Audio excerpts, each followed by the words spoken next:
just receive the lesson. Let's stick to the mission. Believe and receive His blessing. You see, blessings come from above. None of us deserve it. None of us is worthy. But we praise Y'all for His mercy. When I think of Your mercy and all that You've done for me, all I can do is stop and praise Ya.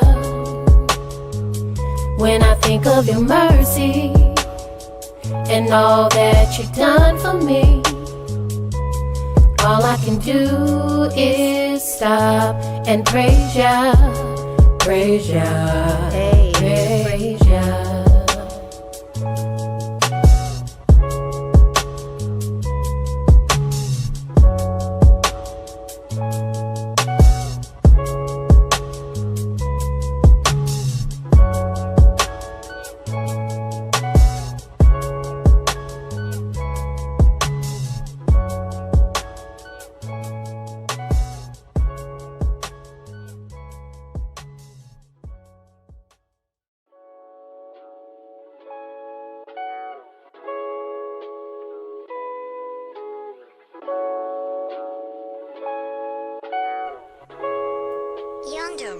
When I think of Your mercy and all that You've done for me, all I can do is stop and praise Ya.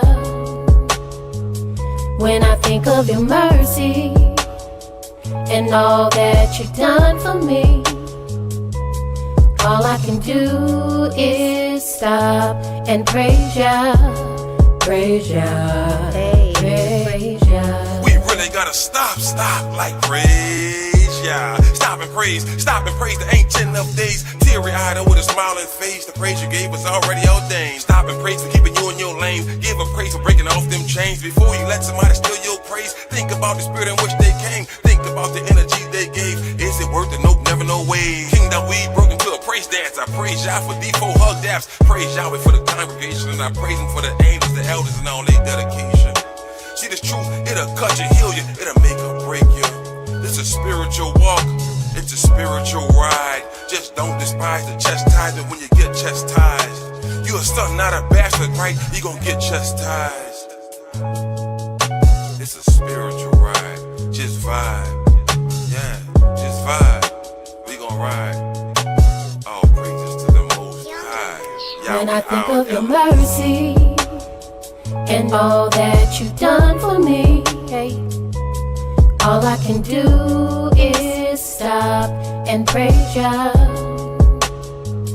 When I think of Your mercy and all that You've done for me, all I can do is stop and praise Ya, praise Ya, praise Ya. Mercy on you, mercy on me.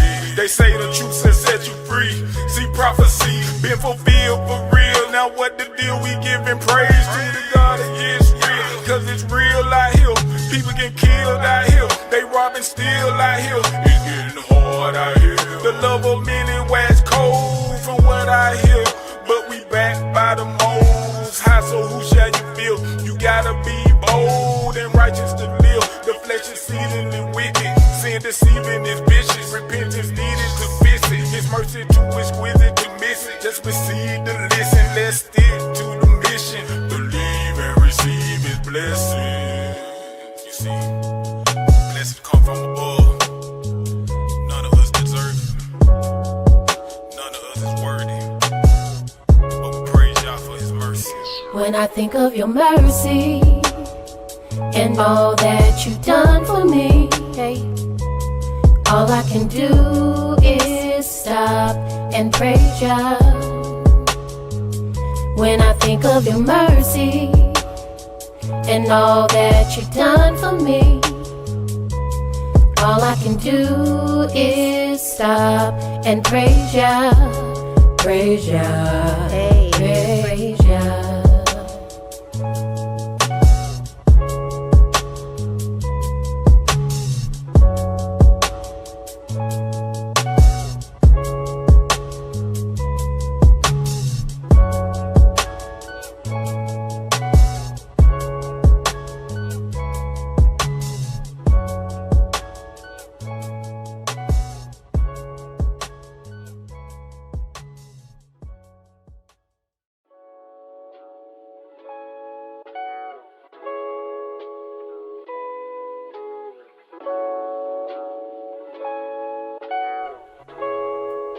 kingdom. When I think of your mercy and all that you've done for me, hey, all I can do is stop and praise ya. When I think of your mercy and all that you've done for me, all I can do is stop and praise ya, praise ya, praise ya. We really gotta stop, like praise ya. Stop and praise the ancient of days. Teary-eyed and with a smiling face, the praise you gave was already ordained. Stop and praise for keeping you in your lane. Give a praise for breaking off them chains. Before you let somebody steal your praise, think about the spirit in which they came. Think about the energy they gave. Is it worth it? Nope, never, no way. Kingdom we broke into a praise dance. I praise y'all for D4 hug daps. Praise Yahweh for the congregation, and I praise him for the angels, the elders, and all their dedication. See this truth, it'll cut you, heal you, it'll make or break you. It's a spiritual walk, it's a spiritual ride. Just don't despise the chastisement when you get chastised. You a son, not a bastard, right? You gon' get chastised. It's a spiritual ride, just vibe. Yeah, just vibe. We gon' ride. All praises to the Most High. When I think of your mercy and all that you've done for me, hey, all I can do is stop and praise ya. When I think of your mercy and all that you've done for me, all I can do is stop and praise ya, praise ya, praise ya. Mercy, mercy on you, mercy, mercy on me. They say the truth has set you free.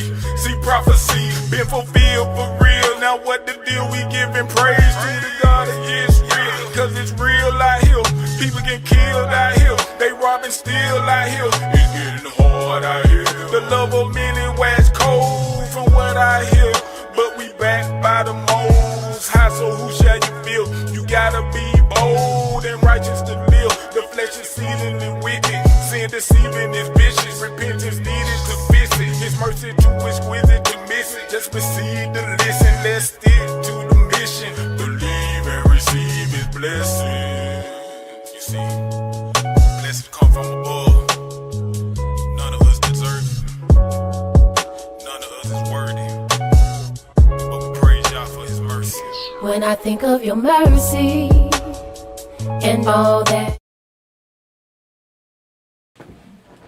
Shalom Facebook, Shalom YouTube, welcome to our prophecy class. Today we're in Zechariah chapter 10. But before we get started, does anyone have any questions? How are we looking over there? Looking good? Okay. All right then, let's go ahead and get I got a few of them. You got one. From class yesterday. It's just two of them. First one was, I have to rephrase this kind of the right way so you can understand where it's coming, where you're coming from. So after the flood, when Yahweh cleansed the earth, after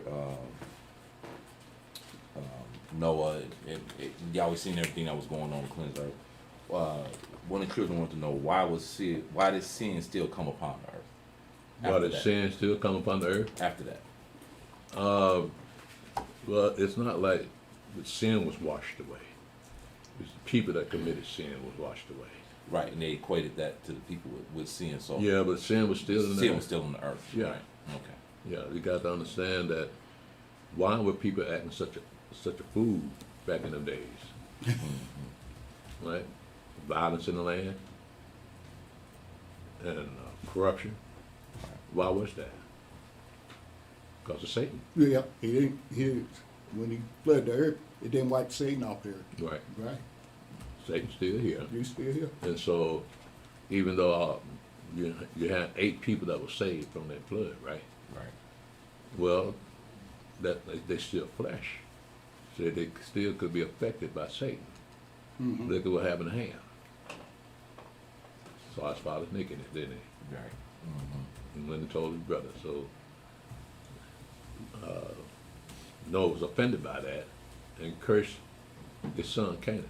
Mm-hmm. Yeah, so it was a simple thing he did. He mocking his father. Right. Right, so that showed you that, yeah, sin was still on the earth. As long as you're flesh, you're going to be tempted. Right. Yeah. Okay. Praise God. Kind of tells you, Yahweh really, at that time, he just didn't want to be bald man anymore.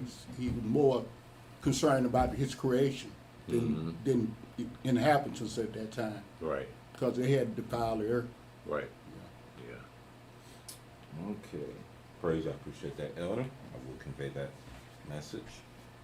And the last question was, okay, so this is a pretty good question. It goes so many ways with it, but like I said, I'm gonna have you answer it. So like, he wanted to know when someone dies, or when someone dies, and that spirit that's in them remains, does that spirit in them still remains in the earth? And how? You have to have a definition of the spirit. All right, because the spirit, when you look it up, the strongest exhaustive concordance, it just means breath. It means wind. Right, so it's not a disembodied entity that's separate from the soul. Right. So when you die, everything about you dies with you. Mm-hmm. Now, they use the spirit, like in Ecclesiastes chapter 12, as the breath, because it says when the man dies, the spirit returns to Yahweh. Right. Well, the breath returns to Yahweh, because Yahweh gave you the breath. So now you don't have the breath anymore, so you're dead. So I was kind of, when I was talking to him, I was kind of restructuring his question, and what he was really saying was, he used spirit, we clarified that, but what he was saying was like, okay, so an example of, like when someone does something, and like we talk about, I didn't go that far into him, like Esau is concerned. Well, we don't know based off of when they say the women carry the seed, they could have may well been wiped off already, but that spirit of them is still here. So what he was getting at is that, like, if someone dies, but they do certain things when they die, how come that still exists? Does that still exist through that person, or is it just Do what is this? like some sort of? I use this, the example of Esau. So like, if that So person the is spirit like of Esau murder, still exists? like murder or something. So Uh-huh. if that person committed murder or done something, when that person passed away, it's still murder going on. Is that a spirit, or is that, how is that? That's Still what he was Satan. getting at. It's still Satan. He has the power of death, right? Mm-hmm. It's in Hebrews. And so, since man doesn't keep the commandments of love, yeah, he's going to go by his own laws. So when we're talking about vengeance, he's going to take vengeance on somebody that he wants to take vengeance on. And as far as murder is concerned, it's a reason why people murder. They murder for out of jealousy. They murder because of something that someone has and you want it. There are many reasons to murder someone. So the actual, that's not something that's separate from separate part of life. Right. It's part of life, It's part of, okay. right? So you're gonna have that entity out there that will murder you. That's always going to be like that. Okay. Ever since Cain, yeah, Yeah. and stop. All right. So did that get that for you? Yeah, I get it. It was a question I had to kind of like, I understood where he was coming from, but you know, when you're dealing with someone that young, they don't know how to formulate that question. Oh, yeah. So like I was saying, like just because a person does something, that doesn't mean just because they go to the ground and die, it's still gonna go on, because we still, the earth is still ran by Satan, so Right. it's gonna always still going on. Our names are written up in heaven, right? And so you could get your name blotted out. And you know, that's what happened in the second resurrection. Mm-hmm. They couldn't find them people's names in the book of life. They're talking about murderers. Right. But again, there has to be a reason for murder. I mean, not just emotional reasons. It's a reason that Yahweh allows someone to be murdered. You remember the cities of refuge? Yeah. Well, Just in case somebody someone accidentally kills kills somebody. someone, they'll go there. They got to go to the city of refuge and stay there till the high priest dies. So you can't call that murder, but then Yahweh set that up, didn't he? Mhm. So you got to wonder, why would you do this? Both of these best buddies. Yeah, one of them killed his best buddy by accident. But Yahweh set the whole thing up. Let you know he don't care nothing about flesh. Mm-mm. Absolutely not. So it could be something to do, so it could be judgment on one, maybe, the one that got murdered, or something he did that y'all always seen he did, or it could be the other way around, they want the other one to be judged for. You know what I'm saying? Yeah, you gotta look at all sides like that too. It may be something that Yahweh wants to judge this person on that accidentally killed that person. Maybe Yahweh put a judgment on the person that got killed, Got you. right?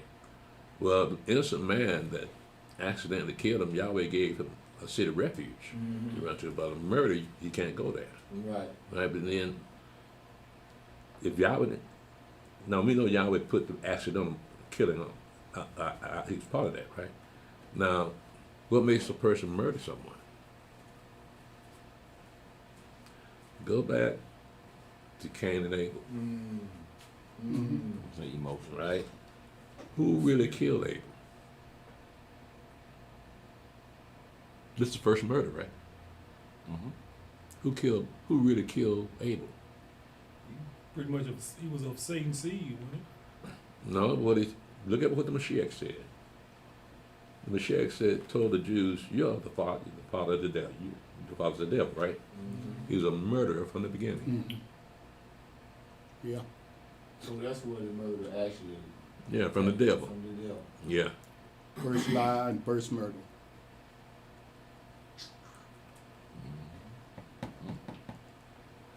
but then Yahweh allows that too, because when they made that bet on Job, said, "I'm making curse you to your face," right? Said that, and Yahweh said, "Well, you do what you want with it, but don't kill him." Job, you can't kill anybody. Satan can't kill anybody unless Yahweh allows it. Yeah, but getting back to that innocent man that killed his best buddy, Yahweh allowed that. I agree, but he got to live with that the rest of his life. Now he got like me when I was in college. I was going over there by Ashby Street with my buddies. I told you that story, and that little boy ran out in front of me, and I hit him. He died 4 days later. You hear the boy? Yeah, the little boy about 10 years old. I was 18-year-old, had my buddies in the car, and when I hit him, he went past that door, because that car running about 45 miles an hour, and the guy said, keep going, keep going. No, I'm 18 years old now. I'm doing food stuff, but I knew I wasn't supposed to leave the scene of the accident, but the boy died, and I have nightmares about that even now, even though the boy was in the wrong, and that's Yeah. what I was saying about that situation, the guy killing his best friend. Now I Yeah. got to live with that. Yeah. Yeah, That's a terrible thing, man. yeah, Heartbreaker. yeah, Yeah. That you the cause of some innocent person's death. yeah. Yahweh set that up. Yeah, he went through the light. It was springtime, and I saw his younger brother trying to hold him back, but it's warm and kids getting out. He just got out of school, ran out in the street, and I hit him. Died 4 days later. Probably all this just busted up. Because when he hit that car hit him, it sounded like it hit another car. You can imagine. Flesh, we're talking about flesh and blood here, right? Yeah. Damn. That ain't got away from me yet. I know. Yeah. I know it wouldn't get away from me either, man. It'll haunt me the rest of my life. But yeah, we look at, you can't discount Satan into this. 'Cause again, he has the power of death. So Yahweh may say that the boy that ran out in front of you, say, So Yahweh said, well, Satan, go kill him. Mhm. But he used you to do it. And you made a point years ago, and not about the kid, but I'm just giving an example. Maybe Yahweh saw something in that boy. Yeah, He didn't want that boy to live. right. Yeah, you're So, right. yeah. I agree with that. He may have seen something in it. Why did David number the people? Because Satan got in it. Yeah. He didn't realize it's the state Satan left that they did something wrong. And Yahweh said, I give you 3 ways to take care of this, right? And so, but Yahweh took it out on the men of Israel. He didn't take it out on David, right? So you got to wonder, what did these men do? David, so what did they do? You killed 70,000 men at one time. What did they do? That sin is on me and my house. But he didn't. But what he did ended up doing was what? Building an altar burnt offering there to signify the new place where the temple's got to be in Mount Moriah. Right. So you have to tie all that together. Him number the people. Yahweh taking the vengeance out on the people, killing off 70,000 men. David get the blame, right? But it leads to discouraging sight where the temple's going to be. So all that's tied in together. But again, Satan got into David. Shalom, Otis. Boy, I tell you. Now, David knew that what he knew he was doing wrong, right? But he did it anyway. So he numbered the people, and Yahweh killed the people off. Yeah. So Yahweh's hand is in all of this, life and death. Life and death. Yeah. So with Satan, so when death is involved, Satan's hand is in that. He's just doing the job. Yeah, so even with the innocent blood was shed, Satan's still involved Mm-hmm. in that too. Right. He has the power of death. Yahweh said, I want you to kill that baby. Satan getting somebody to go kill him. So when it's a death situation, they're both involved. Because Yahweh got to allow Satan to do it. Yep. That's his job. He got the power of death. See what happened when he gained dominion over the earth. That was sin. Sin brought dominion over the earth. So what it's saying is that sin equals death. That's Yahweh warned Adam that the day you sin, you're gonna die. Right? Well, that is the wages of sin is death. Right? So it's all right with Satan. He got the power of death. Right? So if Yahweh say, go ahead and do your job, Satan. You're the prince of this earth. Do your job. So Satan went out and then had the nerve to tempt the Mashiach. But Yahweh allowed the Mashiach to die. God died. Yes, he did. God died. Now the God of white Christians died. I know it, but I'm just saying, God died. Yeah. So with the city of refuge, Yahweh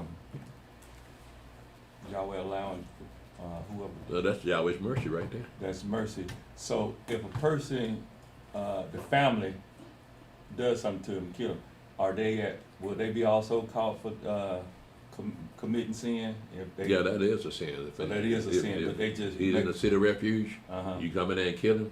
Or did they kill him before he get to the city of refuge? I'm just saying.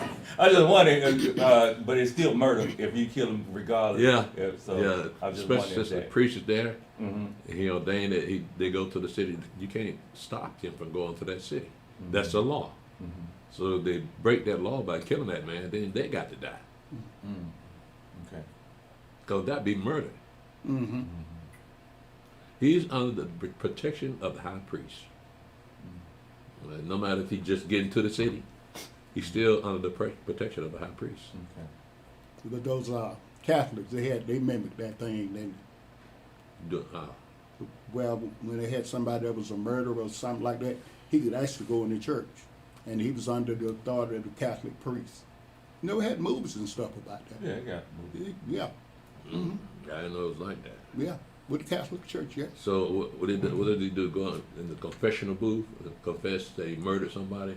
No, he didn't have to confess. He just told them what happened. And when he entered that church, the authorities couldn't come in there. The Buddhists do the same thing. Yeah. They did that back in the day. I don't know if they don't about now, but they had movies that they showed when somebody do that, they go in there. They have to stay there though, right? Yeah, Yeah, they have yeah. to stay there. As long as he in there. You He could, have to that, stay there. that, whoever he is, he could be a sheriff, a U.S. Marshal. He can get right on them steps, but going to that threshold, he can't cross. No, he can't get in there. So I guess that's where they got that from. But it shows you, that, like you say, they read this book. Yeah. They got it twisted, but they read this book. They tried to insert themselves, and that's why they screwed up. Yeah. Yeah, I know, man. Let's say imitation is the highest amount of flattery. Yeah. Did you? Yeah. Elder, when people of war who serve wars come back home and they have like that mental, what do you call it? PTSD. PTSD, and they do outside of what normal people do, and they have maybe killed or done something to hurt somebody else. Do they classify that as being a murderer, or just somebody that just, got that spirit inside of them that makes them do what they do? Are you referring to someone that at some point was not in their right mind? Yes. Well, And they killed somebody? And also served in the military and came out with PTSD. So if he killed somebody, blame it on the post-traumatic stress syndrome? Or would that be like a spirit or something that's in him that makes him do things, or make them do things that when they are out here, a place to really go to do So then they things? want to blame it on the PTSD, but it's something else going on that made him go out and kill somebody, right? Or kill a bunch of folk. So No, I think the PTSD. that's what I'm made him saying, kill because of Right. PTSD. Mhm. But that's my point. They blame it on PTSD, right? The soldier have been through all that, right? Right. Come back, mind messed up, Mhm. right? He go out and kill a bunch of folk. So what is your question about that? Would that be like a spirit that When death is involved, Satan involved. No matter if you're in your right mind or you're not in your right mind, it's still Satan involved with that.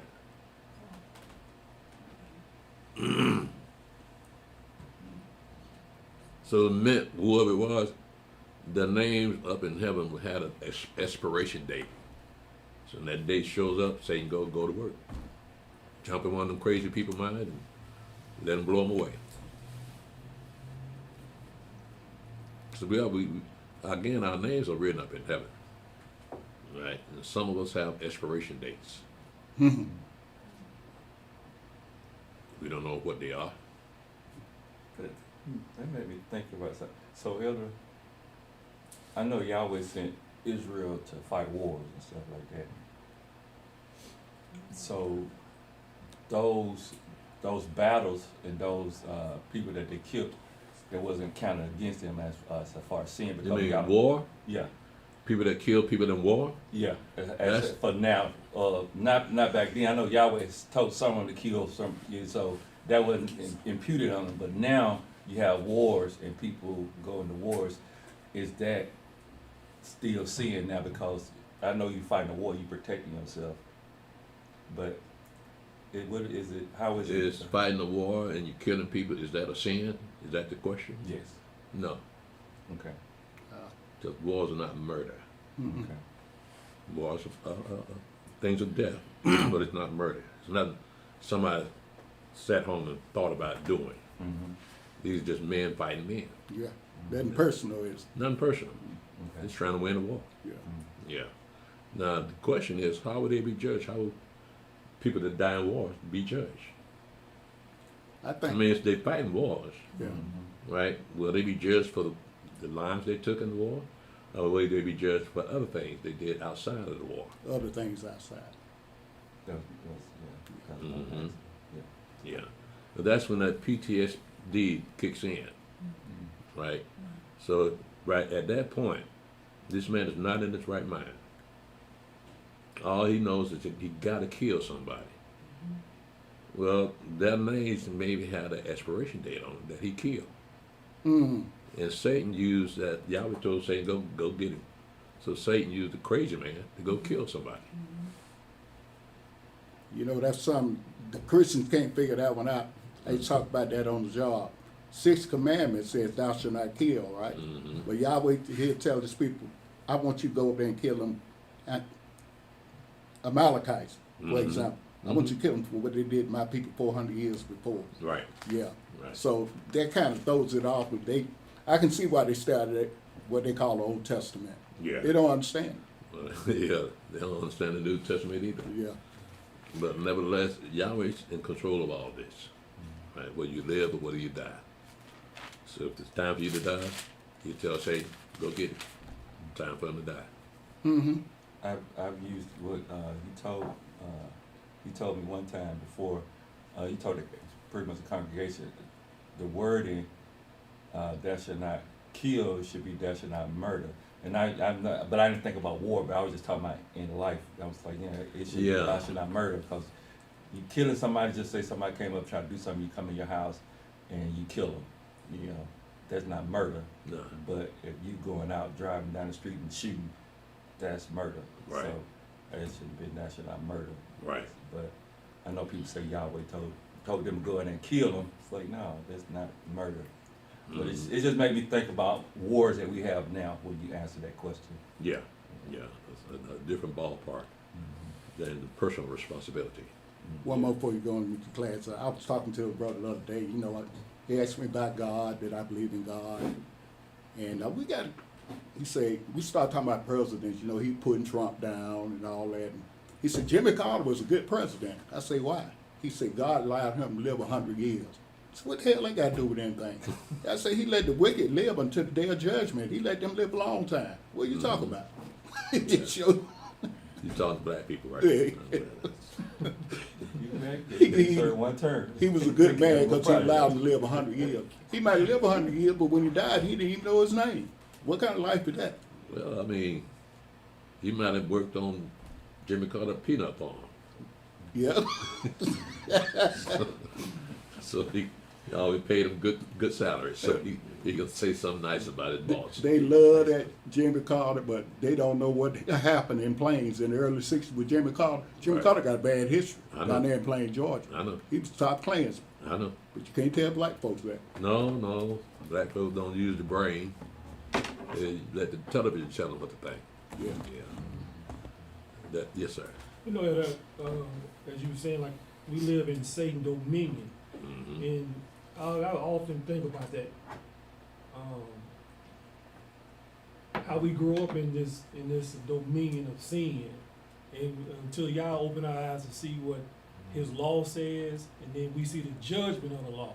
Mm-hmm. Then it's like, okay, now we know if I murder somebody, if I do all these things, it kind of like, I guess, bring you into a mindset. You must fear Yah, because if you don't, then it's like like a parent. You know, you fear your parent because you know his reputation. To that, you break it. You know, you do wrong. Mm-hmm. And I think that's what we see in the world today. We have so many people don't fear.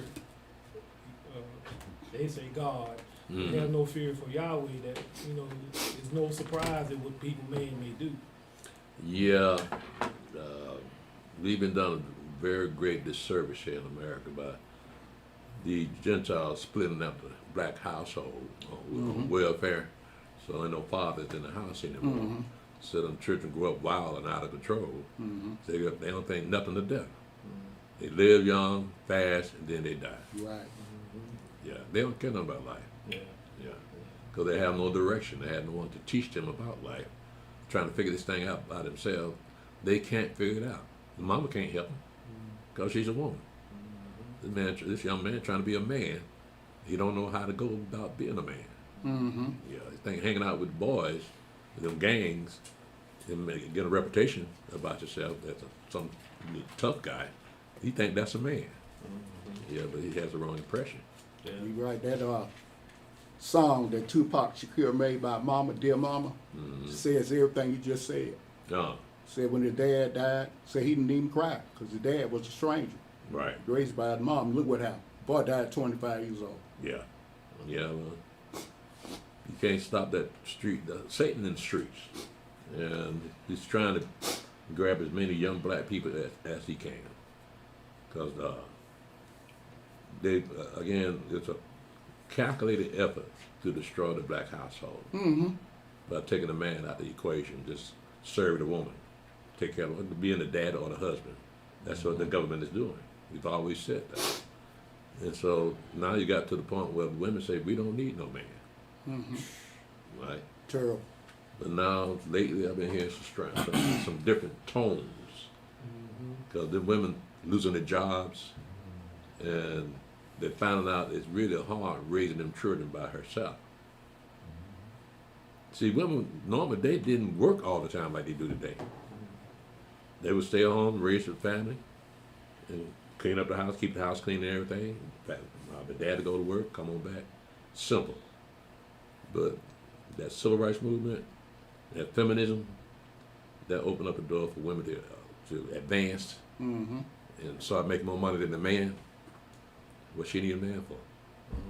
Yeah, so it was done on purpose. Yeah, to destroy us as a people, and it's working. That's why we got to get up out of here. Yeah, oh yeah. Yeah, because we'll be extinct.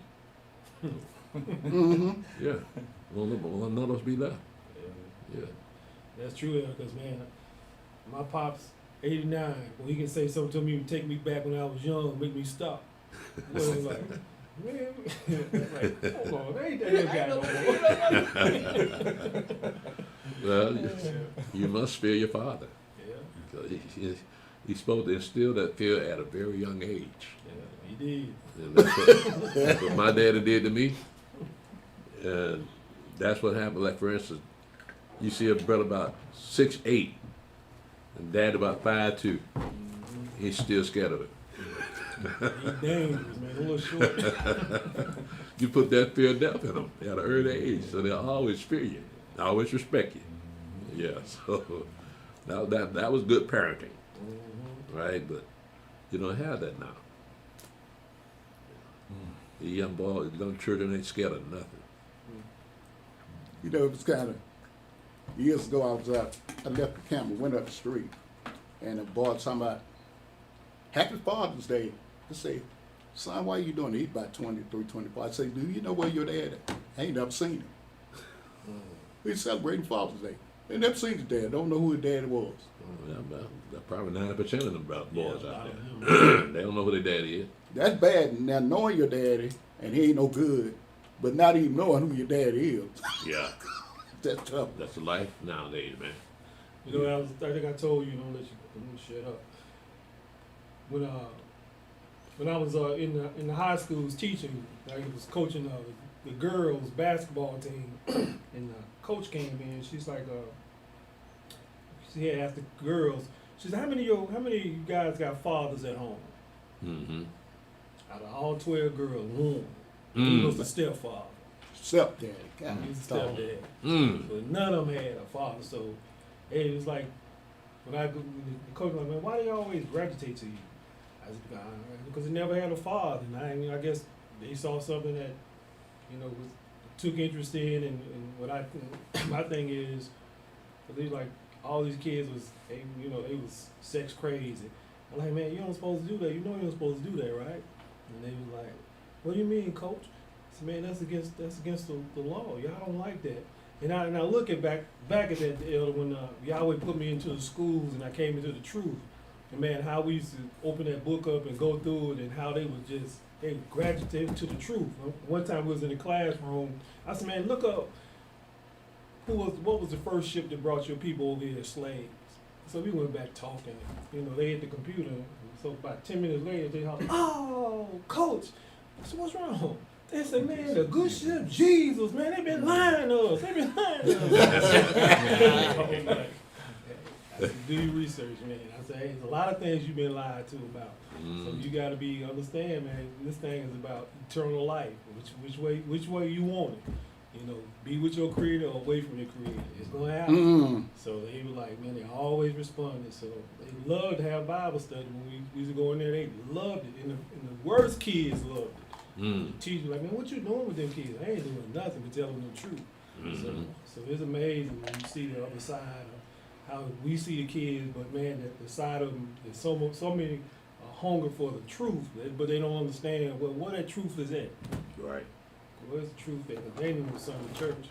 So Yeah, they're looking for the real world, and ain't nobody showing it to them. All right, well, let's go ahead and get started. Again, we are in Zechariah chapter 10.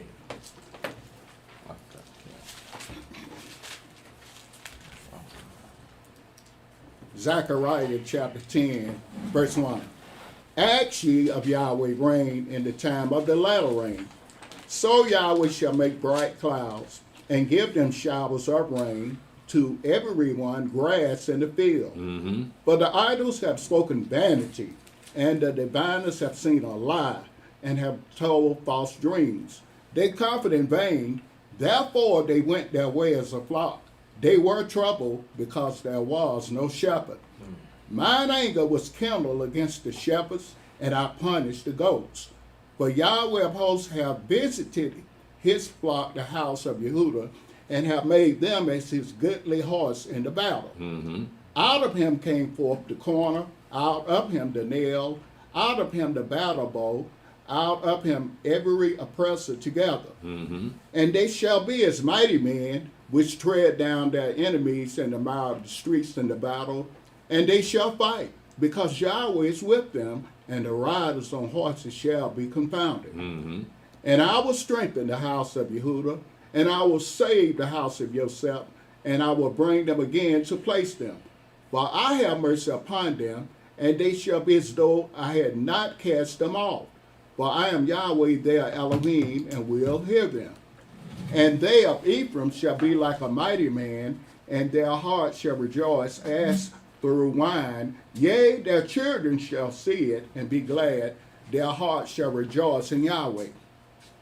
I will hiss for them and gather them, for I have redeemed them, and they shall increase as they have increased. So what we're talking about here is the restoration of the children of Israel back into their land. Mm-hmm. And it reflects back on Deuteronomy chapter 31 or 30, where when Yahweh's when the curses come to our mind, we realize it's talking about us. We change our hearts, love Yahweh with all our hearts and mind and soul, and keep his commandments. But that's saying the same thing. That Yahweh's going to bring us back into the land and do us better than he did for our fathers. And this part is part of it. We're talking about Judah and the house of Judah and the house of Israel. We call them Ephraim, but that's the same thing. But it's all a positive thing in that he's bringing them back into their land. Now, when you look at verse 2 and 3 and 4, let's look at that. For the idols have spoken vanity, and the diviners have seen a lie, and have told false dreams. They comfort in vain, therefore they went their way as a flock. They were troubled because there was no shepherd. Mine anger was kindled against the shepherds, and I punished the goat for the goats. For Yahweh of hosts has visited his flock, the house of Judah, and have made them as a goodly horse in the battle. Out of him came forth the corner. Now, that corner should have been written cornerstone. Okay. All right, and you know who the cornerstone is. Mm-hmm. Right? And out of him the nail, and out of him the battle bow, out of him every oppressor together. That's someone, the tyrants and those people that harass people, the oppressors, they're going to be gotten rid of. And they shall be as mighty men which tread down their enemies in the mire of the streets in the battle. And they shall fight because Yahweh is with them, and the riders on horses shall be confounded. Now again, that's going to be reflective of Zechariah chapter 12 and chapter 14. That great battle is going to come to Jerusalem. That's referring to that too. Go ahead, Brother Stephen. Zechariah chapter 10, verse 9. Mm-hmm. And I will sow them among the people, and they shall remember me in far countries, and they shall live with their children and turn again. Mm-hmm. I will bring them again also out of the land of Egypt, and gather them out of Assyria, and I will bring them into the land of Gilead and Lebanon, and place shall not be found for them. Mm-hmm. And he shall pass through the sea with affliction, and shall smite the waves in the sea, and all the deeps of the river shall dry up, and the pride of Assyria shall be brought down, and the scepter of Egypt shall depart away. Mm-hmm. And I will strengthen them in Yahweh, and they shall walk up and down in his name, saith Yahweh. Now, this is during the Persian Empire, right? The Medo-Persian Empire. So the trouble they had with the Assyrians was taken care of by the Babylonians. They destroyed the Assyrians. So why is he mentioning the Assyrians here? Well, let's look at what it says again. And I will sow them among the people, and they shall remember me in far countries, and they shall live with their children and turn again. I will bring them again also out of the land of Egypt, and gather them out of Assyria, and I will bring them into the land of Gilead and Lebanon, and place shall not be found for them. And he shall pass through the sea with affliction, and shall smite the waves in the sea, and all the deeps of the river shall dry up, and the pride of Assyria shall be brought down, and the scepter of Egypt shall depart away. And I will strengthen them in Yahweh, and they shall walk up and down in his name. Now, let's look at that same verbiage in Isaiah chapter 19.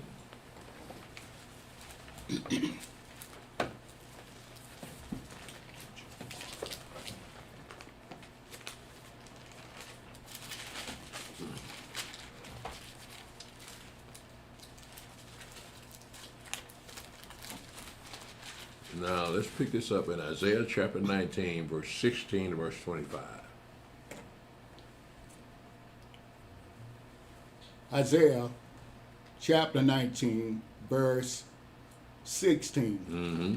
In that day shall Egypt be like unto women, and it shall be afraid and fear because of the shaking of the hand of Yahweh of hosts, which he shaketh over it. Mm-hmm. And the land of Yehuda shall be a terror unto Egypt. Every one that maketh mention thereof shall be afraid in himself, because of the counsel of Yahweh of hosts, which he has determined against it. Mm-hmm. In that day shall 5 cities in the land of Egypt speak the language of Canaan, and swear to Yahweh of hosts. One shall be called the city of destruction. In that day shall 5 cities in the land of Egypt speak the language of Canaan. What's the language of Canaan? Hebrew? Yes. They spoke Hebrew too. Mm-hmm. And swear to Yahweh of hosts, one shall call the city, one shall be called the city of destruction. I looked that up, and it was called Heliopolis, Mm-hmm. which means city of destruction. I imagine you got it in your notes. Mm-hmm. It's a Greek word, but nevertheless it's in Egypt, so that is the city of destruction. Go ahead, Brother Stephen. Isaiah chapter 19, verse 19. In that day shall there be an altar to Yahweh in the midst of the land of Egypt, and a pillar at the border thereof to Yahweh. An altar in the land of Egypt? The only altar we're supposed to have is the altar at Jerusalem, at the temple. But now you got an altar in Egypt, in Ham's land. Like, go ahead, man. Let's see what else is going to be happening. Isaiah chapter 19, verse 20. And it shall be for a sign and for a witness unto Yahweh of hosts in the land of Egypt. For they shall cry unto Yahweh because of their oppressors, and he shall send them a Savior and a great one, and he shall deliver them. Mm-hmm. And Yahweh shall be known to Egypt, and the Egyptians shall know Yahweh in that day, and shall do sacrifice and oblation, Yea, they shall vow a vow unto Yahweh and perform it. And Yahweh shall smite Egypt, he shall smite and heal it. And they shall return even to Yahweh, and he shall be entreated of them, and shall heal them. In that day shall there be a highway out of Egypt to Assyria, and the Assyrians shall come into Egypt, and the Egyptian into Assyria, and the Egyptians shall serve with the Assyrians. In that day shall Israel be the third with Egypt and with Assyria, even a blessing in the midst of the land, whom Yahweh of hosts shall bless, saying, Blessed be Egypt, my people, and Assyria, the work of my hands, and Israel, mine inheritance. In verse 23, he says, In that day there shall be a highway out of Egypt to Assyria, and the Assyrian shall come into Egypt, and the Egyptian into Assyria, and the Egyptians shall serve with the Assyrians. Now, I imagine the Assyrians would be, well, they're, according to the book, they're Gentile, but I'm thinking that might be people in Turkey. Oh, okay. So that's what Assyria was around Turkey and Iraq. So whoever these Assyrians are, we don't know who they are now because Assyria is not mentioned anywhere anymore. In that day shall Israel be the third with Egypt and with Assyria, even a blessing in the midst of the land, whom Yahweh of hosts shall bless, saying, Blessed be Egypt, my people, and Assyria, the work of my hands, and Israel, mine inheritance. We don't get that prophecy in the rest of the prophecies. But this is prophecy of the future. This has got to be the kingdom of heaven. Mm-hmm. Right? For all this to be going on, because that's when the whole world will know who Yahweh is. Mm-hmm. Right? So that thing shows you that things are going to change in that world, and that won't be just the altar at Jerusalem. It's going to be an altar in Egypt too. Mainly because when you go back up here to verse 18, he says, In that day shall 5 cities in the land of Egypt speak the language of Canaan and swear to Yahweh of hosts. One should be called the city of destruction. So Yahweh, the Egyptians are going to serve Yahweh. Mm-hmm. As a matter of fact, when you get up into Zechariah 14, the Egyptians are going to be forced to keep the Feast of Tabernacles. Mm-hmm. Right, so I'm looking at all these tied together. There's a future for whatever Assyria used to be and what Egypt is. Now, the Egyptians don't know that they're Egyptians at this time. Everybody think the Arabs are Egyptians. They're not Egyptians. Yeah. I think the Egyptians, they're still here, but they don't call themselves by Egyptians. They call themselves by tribal names. But we call ourselves Egyptians over here. These brothers that think they're Egyptian. So I'm an Egyptian. Oh, yeah. Whatever happened to them brothers? I don't know, but I I don't hear say, nothing about Quiet them. now. I say you must be a Greek, Real buddy. quiet now. I say that's a Greek name. You need to find out who. I say the land was called the land of Yisrael, Yeah. right? But well, you know, so I say no. That's an Egyptian name. That's a Greek name, bro. Well, yeah, I'm glad you brought that up. If you're an Egyptian, why you call yourself an Egyptian? Right, And you call yourself by something white folk gave you. right. You ain't no Egyptian. You're just a con artist. That's not right. I gotta remember to say that. Next time, brother, come up to me with Kemet and all that stuff about black man and Kemet. Yeah. Yeah. Yeah, well, Yeah, that's our folks. All we got gave. Some people fall for it, some people don't. So that's the same, that land is the same as Syria. That Assyria? Syria. Assyria. Assyria. Assyria? Yeah. Yeah, again, the borders have been changed because it's not defined anymore as Assyria, Yeah. but we're talking about the Assyrians. That's what we But do. that's the same as Assyria. That's the area up above Arabia. Yeah. Up in that crest. Okay. Yeah. According to this map, it's more so east of the Mesopotamia River. Okay. Yeah. So you got Syria, you got the Mesopotamia, then you got Assyria. Okay. I know. You said Syria. You got the actual Syria, the actual country. Of Syria. You got The one Syria. that we at war with. Yeah. Then you Okay. got Mesopotamia, and then you got Assyria. Assyria, yeah. Yeah. So they're not Syrians that people think, but they're Well, Syria's still here. Yeah, Our Syria's not longer here. No, I know. Yeah, that's what I was seriously talking about. here. See, it was at the same place, cause I was just. Yeah, I'm wondering. just saying, though, according to Oh, them, no, they're they- not the same they- place. They're east Yeah. of the Mesopotamian River. Yeah, yeah. Yeah, we had war with them. They just had to send some troops in this week. What About did- 6,000 of prisoners broke loose. What now? 6,000, those ISIS soldiers broke loose. 6,000 ISIS soldiers. Yeah, in some prison over there. So they don't tell you that stuff on the news. You gotta get regular news. They had to send troops in to try to capture them back. Yeah, they had a prison riot. It was like 6,000 of them. Yeah, Yeah, so America, they're just ready to bomb something. yeah, they probably treat those prisoners pretty badly, put in a riot like that to break away. I think they get treated bad anyway. Yeah, well, that part of the world, bro. Yeah, you don't want to go to jail over there. Yeah, they don't play over there. Yeah, you seen them? Yeah, you want to go over there, act right when you get in their countries. That's how I guess how it is. They gonna have to, they come into Israel. They're gonna have to act right, do what they're supposed to do. And, they'll show you. Yeah. They'll show some of our people that went to them countries. Act Now, right. if them countries can protect themselves from outsiders Mhm. and check them if they come inside, and Mhm. make sure they follow the rules and laws, how come we can't do it here? Right. Right. See what I'm saying? They don't want it done here. Mm-mm. Them folks just come on in. It don't matter. And vote if you feel like Vote. it. Yeah. That's the only way Democrats can get in stay in power. Say They got vote. more sympathizers. They Yeah. want to sympathize with you versus following the law of the land. Yeah, because they'll say, well, what would Jesus do? Yeah. He'll let them in, won't he? Sound good. Well, yeah, but they say God. And that you showing love to your fellow man. If you let them in, even if they come from a gang, that's supposed to let them in. I got a problem with that though. They don't read the history of the Mashiach. He didn't venture too far outside his land, right? Nah. So it wouldn't have to kill them people. Nah. Yeah. The Jews kind of kept themselves separate from everybody else. Mm-hmm. Yeah. Let's go ahead and finish this up. You got an Indian on here. Huh? You got an Indian on here. Idiot. Indian.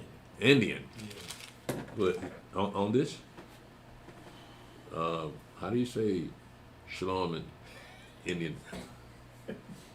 Who are the original people, aka American Indians, on the Americans' land of the territory? Oh, this is American Indian. Yeah. Oh, okay. Jay.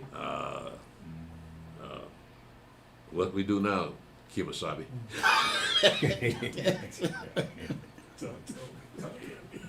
Hey, y'all don't insult my people.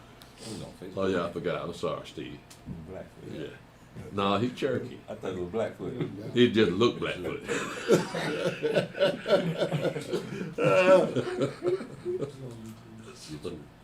They often get them confused, so you All have of to them be look sure. I don't have any Indian in my history, man. I feel shortened. Why didn't I get any Indians in my family? They're just prejudiced, that's all. They're racist. You too dark, yo. I'm too dark. Yeah. I'm darker than him though. Yeah, I got but Indian in my family. Yeah, you Blackfoot, right? that foot didn't stay black. Just on his feet. Well, Let's pick this up in I see. yeah, okay. Chapter 11. start at 1. Mm-hmm. Zechariah chapter 11, verse 1.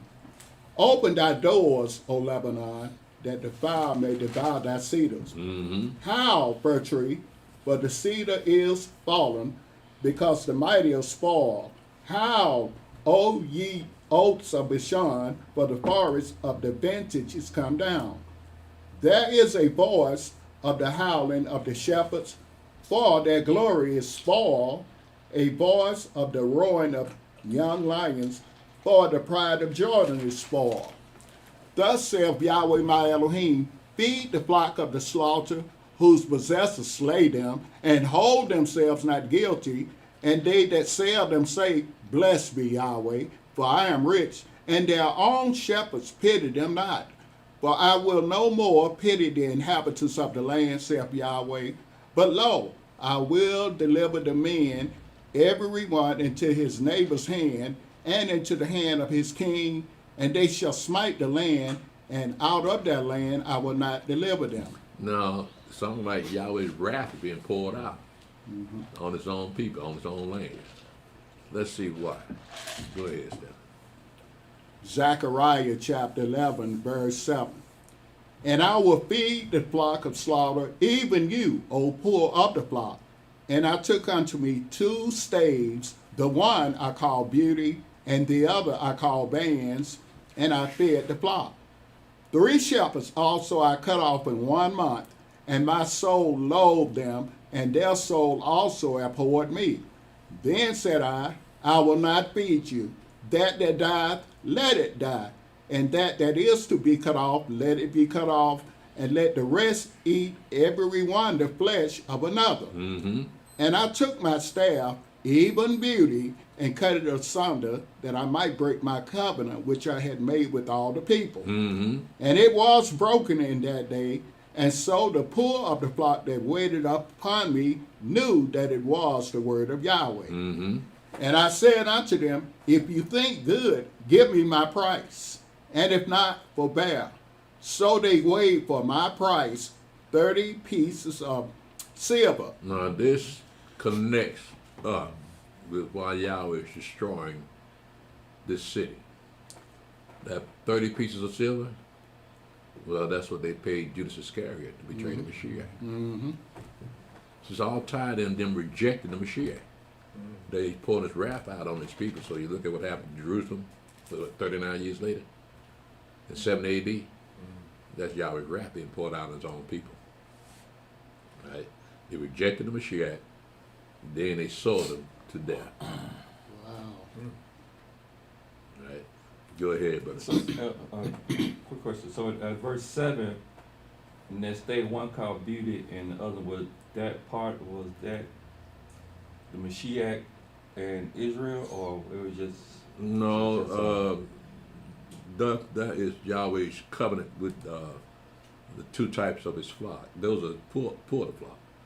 And because the people of the flock, like we read in the previous verse, they betrayed each other, sold each other as slavery. Yahweh's taking the wrath out on his people here. Okay. So he says, I will feed the flock of slaughter, even you, O poor of the flock, and I took unto me 2 staves, the one that I call Beauty, and the other I call Bands, and fed the flock. Now, let's go back to where we were and pick this up at verse 13 so we can get a better idea of what these bands and staves are, these 2 staves are. Go ahead, Brother Stephen. Zechariah chapter 11, verse 13. And Yahweh said unto me, cast it unto the potter, a goodly price that I was prized at of them.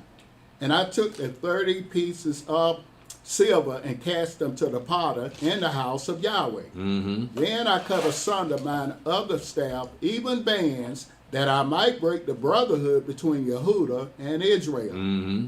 And Yahweh said unto me, take unto thee yet the instruments of a foolish shepherd. Now we're looking at bands as the agreement between Yahweh and his people.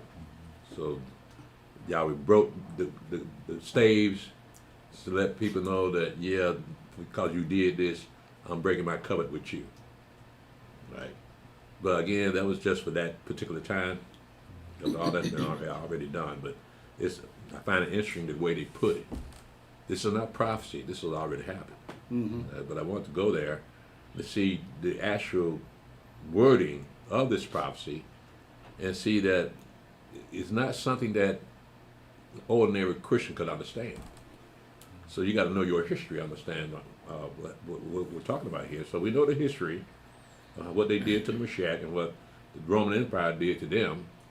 And so we're waiting for the rest of the prophecies to come to pass. So right here it says in verse 15, and Yahweh said unto me, take unto thee yet the instruments of a foolish shepherd. Now that would end up being a pope. We're going to see. Go ahead, Brother Stephen. Verse 16.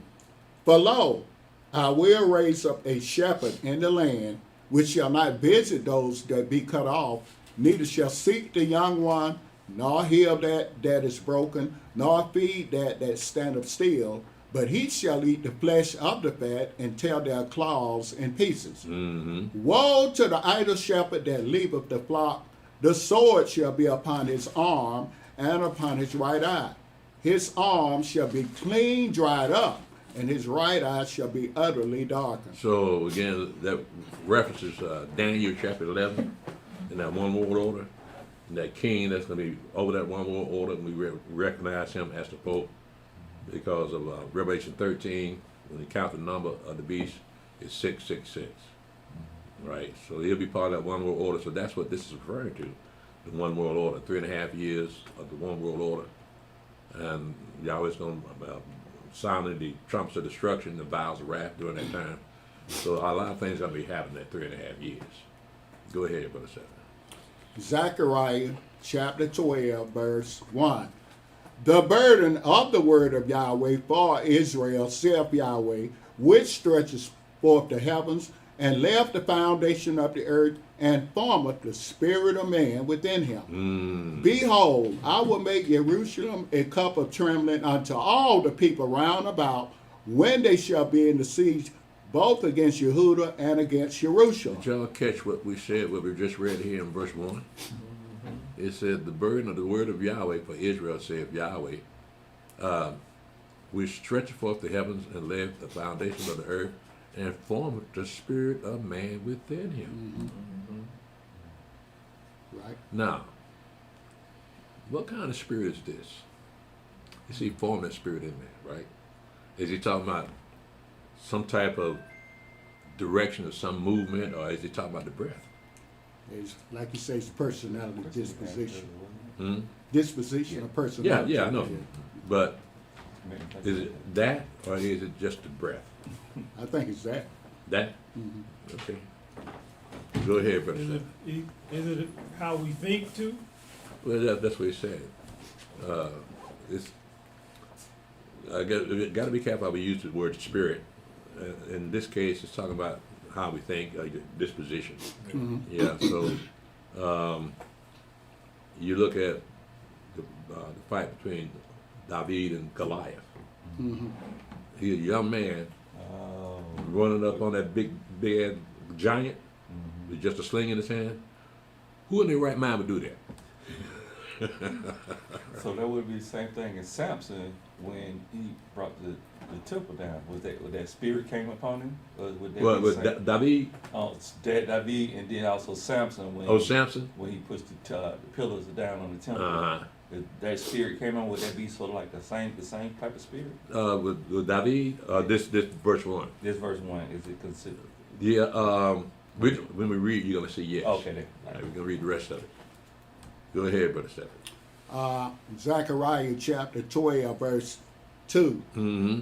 Behold, I will make Jerusalem a cup of trembling unto all the people round about, when they shall be in the siege, both against Yehuda and against Jerusalem.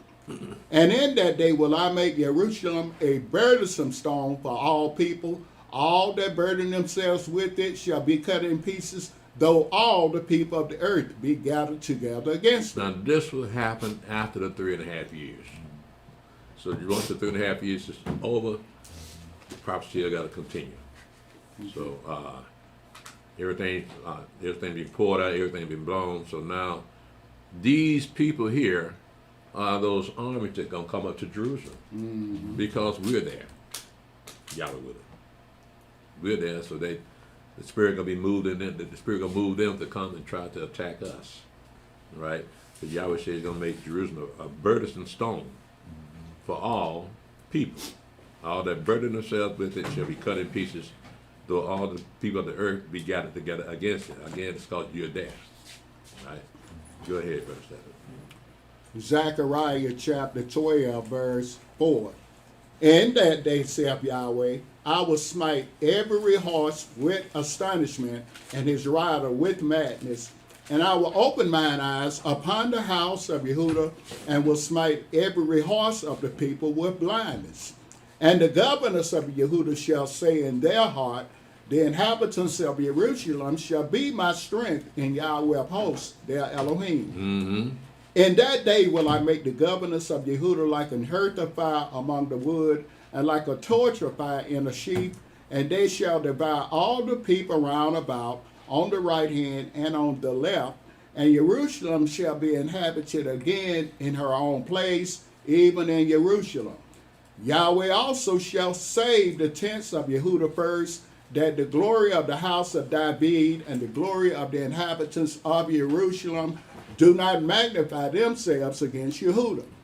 In that day shall Yahweh defend the inhabitants of Jerusalem, and he that is feeble among them at that day shall be as David, and the house of David shall be as Elohim, as the angel of Yahweh before them. And it shall come to pass in that day that I will seek to destroy all the nations that come against Jerusalem. In verse 7, it says, Yahweh also shall save the tents of Judah first. That means you got to be there. Right? It's excluding all the rest of the tribes that are still scattered. So he's saving Judah first. You go back up in Joel chapter 3, you talk about Judah going to be in Jerusalem. Doesn't mention the rest of the tribes. Right? So again, it's going according to the way we see things now. We know that Judah's still here. And the rest of the tribes are still dispersed around the world. But we got to do this here. What we just read here in Zechariah 12, we got to do this. So to prepare the return of the rest of the 9 tribes. Go ahead, Brother To the Seth. Jew first. Hmm? I said to the Jew first. Yes, that's right. Zechariah chapter 12, verse 10. And I will pour upon the house of David and upon the inhabitants of Jerusalem the spirit of grace and of supplications, and they shall look upon me whom they have pierced, and they shall mourn for him as one mourner for his only son, and shall be in bitterness for him as one that is in bitterness for his firstborn. So this is self-explanatory. We know who this is referring to, right? Go ahead, brother. But I gotta wonder now. He's got a brand new body, right? But he can show up with holes in his hands. Pierce, sword pierce, a spear pierced in his side. Now I know he did that for Thomas, right? But will that be necessary when he returns? I mean, he'll be there. But what would be the need for holes in his hands? It's a rhetorical question because it's not like we used to know him. I think Zach just said it. What? I think you kind of say Jews require signs. Require a sign. That's kind of pretty. That's kind of close now. Well, brother coming out the sky on the white horse. Yeah, I know it, but I don't need to know nothing else, man. But like you said, as you said it yourself, it's got to be a reason. After 3.5 years, after he come back for him and still have that hole in his hand and in his side, it's something gonna be going on. But then you would think, if you're an unbeliever, he gonna take you out anyway when he comes. Yeah. So both of them good answers. I don't know. Either way. We just have to wait and see. Yeah. Because we don't expect him to show with holes in his hand. His brother gonna be over 1,000 years old and coming out the sky on a white horse. What more do you want? Then you got all the angels coming out the sky too. And you still got doubts? I mean, you still looking for them holes in his hand, right? See, are you really the one? Nah. But I imagine they put that in there to let us know that this is the one they crucified. It's coming out the sky. Mm-hmm. Yeah. Go ahead, Brother Stephen. Oh, Elder, yeah, that's right. Because it says that in the gospel, right? About they're gonna look upon him. I'm trying to paraphrase. It's not the people that did it, but it's gonna be those Gentiles, right? When he come out of heaven, they're gonna see what they did to him in Matthew 24. Yeah, that's gonna be a witness then, right? Right. Okay. Zechariah chapter 12, verse 11. Mm-hmm. In that day shall there be a great mourning in Jerusalem, as the mourning of Hadad Rimmon in the valley of Megiddo. And the land shall mourn every family apart, the family of the house of David apart, and their wives apart, the family of the house of Nathan apart, and their wives apart, the family of the house of Levi apart, and their wives apart, the family of Shimei apart, and their wives apart, all the families that remain, every family apart, and their wives apart. So in that gathering of the children of Israel back into the land, you're going to have the house of David. You know if you're the house of David, right? You don't know who they are, but by the time they come out of that battle, and when the sheriff returns, you know what tribe you come from. You know what house you come from. So there are people in America that are of the house of David. Mm-hmm. They might be. Then they already pinpoint the Caribbean and Haiti as what Haiti is, for Levi is, and then you got Benjamin on the east coast of South Carolina called Geechies, right? So you got all three tribes over here, but we just don't know which one we belong to. But it's interesting to see that we got houses over here too. That's got to be occupied. So if you're the house of David, that means you're a prince. Mm-hmm. Yeah, you already got it made. You're gonna have servants all over the place.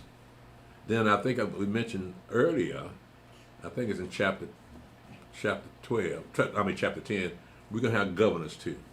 Oh yeah. Let me ask you something, Elder. Hold on. I think we only have but one black governor in America's history. The Wilder Yeah. in Virginia. Yeah. He kept ticking me when he went through that airport. He said, they slammed me up the wall like I was a nigger. Treat me like, what the hell you think going on just because you like a person? You still a nigger? He must have thought he turned white when he got to be governor. The real world hit him in the face, bro. I don't mean to keep cutting you off. How did Elder Yaakov, he always thought he was out of the house of David. He couldn't prove that. Nah, just a feeling, because he got folk out there that think that they're from the tribe of Dan, they're from the tribe of Levi. They got those people out there. How they know, I don't know. You don't. And now I think I'm Judah. I think I want to be Judah. Everybody want to be Judah, right? Uh-huh. But brothers say the way I used to kiss up to the elder, they say, you must be a Levite. Why? Because I ministered to the elder. I was his yes man. Oh, those cold-hearted people back in them days, bro. Jealous, envious. The brothers are doing a job, man. They can't stand that. Well, they were jealous of the Mashiach. He was doing his job. That's right. Yeah, so we just them kind of people, man. We jealous-hearted people, bro. Don't want nobody to get above them. Yeah. Did you have some? What does that apart mean? What now? The word apart. What was that? Separate. Separate from? Yeah. Okay. See, it says here, and the land shall mourn every family apart, the family of the house of David apart, and their wives apart. Mm-hmm. Well, we're looking at out of all the tribes of Israel, these people we set apart. Okay. Right? Because look at who he's naming here. And the family of the house of Nathan apart, and their wives apart. Well, we don't know if that's one of David's sons or not, because one of them is named Nathan. Mm-hmm. And as a matter of fact, that's the side that Mary came out of, whereas Joseph came out of the royal houses of David. He was of the house of David, and Mary was the house of Nathan. Right now, they got several Nathans up in there, but so it's hard to tell them apart because we got Nathan in 2 Samuel. That's a prophet. As I imagine, Nathan was a common name back in those days. Then you look at verse 13. It says the family of the house of Levi apart and their wives apart. So there's going to be a separation for some reason. It might be because that war is coming. Okay. Right, and so they got to put the women in a safe place, and the men go ahead and fight that war. Mm-hmm. Right. Now it mentions Levi. I don't think that David had any sons not named Levi. So the imagine it's talking about the actual house of Levi, with the priest and their wives, and the family of Shimei part, and their wives. But now we don't know who this Shimei fella is, but he's more than likely part of Levi's lineage, because we got that Shimei that I think he was the one that threw rocks at David and cussed him. You got grandson of Levi. Right. Oh, he does, David. I'm saying that was your commentary, Shimei. Oh. Shimei. Yeah, well, he's the tribe of Benjamin, the one that threw rocks at him. Yeah. Solomon ready to get it, boy. Yeah, he might be said, He the first one. He's like, "We yeah, got this." Just turn us loose. He was ready. Turn You us hit my loose. daddy like that? I take a hit right on off. I ain't got to hit him twice.